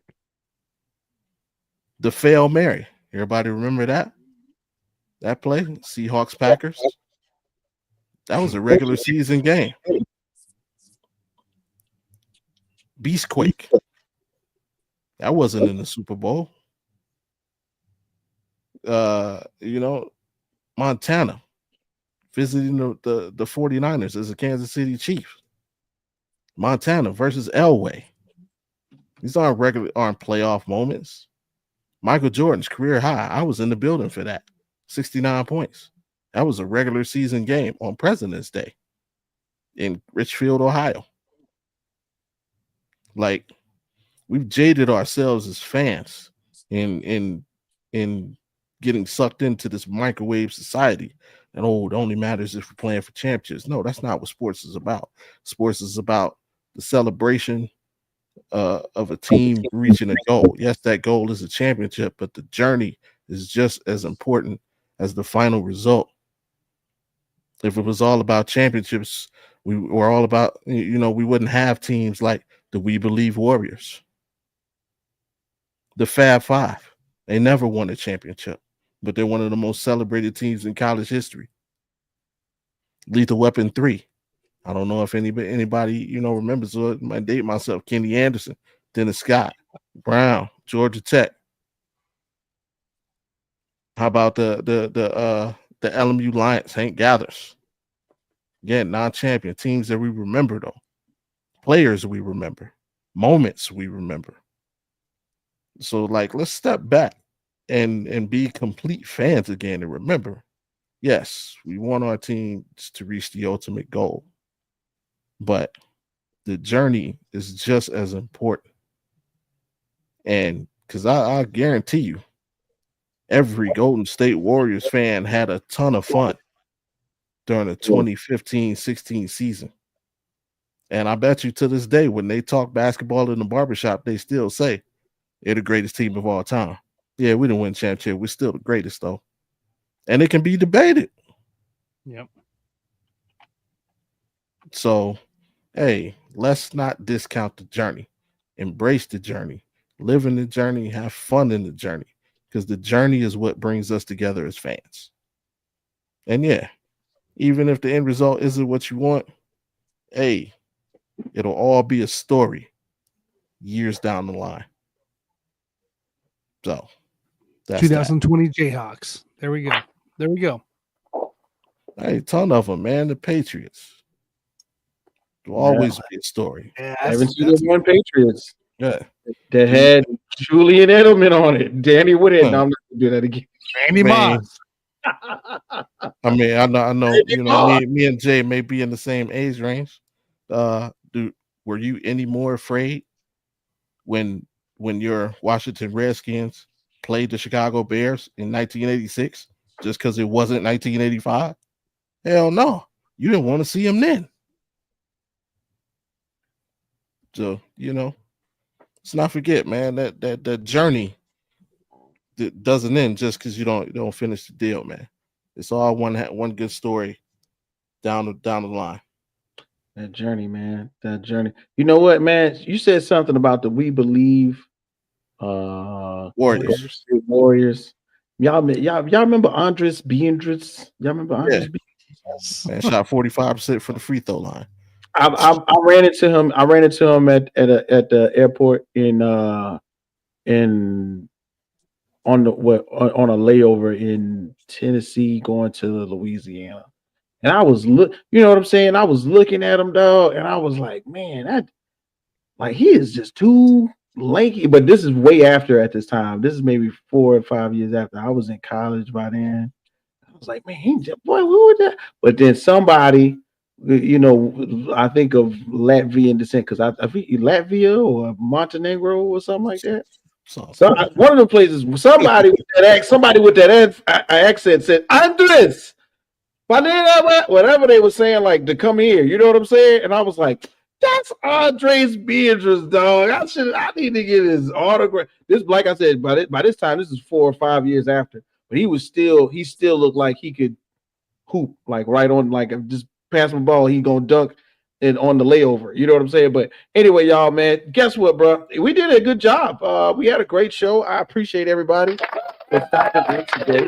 The Retro Sports Crew, we do what we do each and every Tuesday from 9:30 until, as you can see, we ran a little bit over time today, but that's just because we were so spirited about these debates. Jay, we appreciate you, man. Thanks for showing up and showing out. What we got going on? We back up on Friday. We talk basketball, all basketball Friday. Definitely, man. Definitely. Everybody, at 100 hours, which is approaching now. I want y'all to think. I just want y'all to think about, what could possibly be in this draft, this NFL draft, that we're gonna be celebrating our birthday. Guess what? It's Black Room's birthday. So that's gonna be big. Just looking forward to that. But yeah, Friday in the hoop, we got a lot to talk about. Not the Mavericks. But we got a lot to talk about. and just looking forward to Friday. For sure. Tan man, you got so much on the schedule, bro. How you closing out your week? Hey. All right, tomorrow night, guys, at the Sports Buffoons. We're talking Chiefs here. We're talking Xavier Worthy situation. We're talking NFL free agency in general and some NBA drama going into play. You can catch us also myself on Friday as well at the Basement Brewed Fantasy Football. We'll be talking some running back free agency signings there and the fantasy impact that it brings to this year's fantasy football impact. And then, of course, this weekend right here on the Rec Room Sports Hub, lock it in. We're going to have 21 best bets for you on Saturday, and we're aiming to have 21 best bets for you on Sunday. I know. I realize the final games, championship games, are happening on Sunday. We're hoping to still have 21 bets for you because there are other sports still going on, NBA, NHL, and we're gearing up for the MLB coming into play. So make sure you guys tune in. Make sure you guys be there. Hit that bell right below you. If you're on the Rec Room Sports Hub YouTube, hit that bell because you'll know when we go live when it's time. Oh yeah, what is it? 10 a.m. Central, 11 a.m. Eastern. We try to go before the 11 o'clock games happen Central. So before noon Eastern, 11 o'clock Central, we try to get on there and at least get you some picks going here. But we are we adopted a new format. We're gonna give you our 21 best bets. So that's right. 21 best bets right here on Lock It In. Let's go. There we go. Hey, yo, Miss April. So you kicking it with Bobby G on Audible Sports Podcast this weekend, this Thursday? Yeah, I'll be on Audible Reacts on Thursday. And then check me out on TikTok, Jets Girl. I will be building my bracket wall this weekend. So I'll be posting videos of me building the bracket wall this weekend. You gonna do one of those videos like where you record it and then put it in like super fast motion? The time lapse video? Yeah. I think that's pretty cool. I think that'd be pretty cool. I'm gonna check that out. Benny Hill music going in. Right. Dun, dun, dun, dun, dun, dun, dun, dun, dun, do the Mario music. That'd be dope. I don't know about all that. Look it up, April. Look it up, April. Look it up, man. I know what you're talking about, but that's not the song I had in mind. Got you. You got it. And of course, Bobby G, man, sports meets life and culture this weekend. Yeah. What you got going on? Well, like you said, April will be joining us Thursday, Audible Reacts. So on YouTube and Twitch. Also Friday, the original Audible Sports Podcast. Don't know what we're talking about yet, but it's gonna be something. And then of course, after that, you can catch me on, in the hoop. Reminding Jay that Cleveland Cavaliers are the best team in the NBA. So there's that. And yeah. Right. And then of course, man, y'all know me, man. We're gonna be back on next Tuesday. Y'all can catch us, the gang, half of the gang pretty much on Friday for In the Hoop. Tomorrow, if you are interested in MMA in any way, shape, form, or fashion, we're gonna be doing UFC 313 with Nick Bodkins and Bobby Blunts, who's celebrating a birthday today. And that boy lost that damn fight, man. After that boy won, that boy lost that damn fight. Hey, man, we gonna listen. It's a lot to discuss now that Poetan is not the champ. But we're gonna get into that, and then of course we're gonna see if Bobby Blunts wants to hang with us on Friday. So once again, man, I think we had a great show. We did the damn thing. We brought the heat. So much to talk about, so many things to clip. I appreciate everybody for joining us. Make sure you like, share, subscribe. Hit that bell so you can subscribe and be notified when we are on live again. So for Bobby G, for Miss April, for Tan Man, and for Jay, we out. Peace.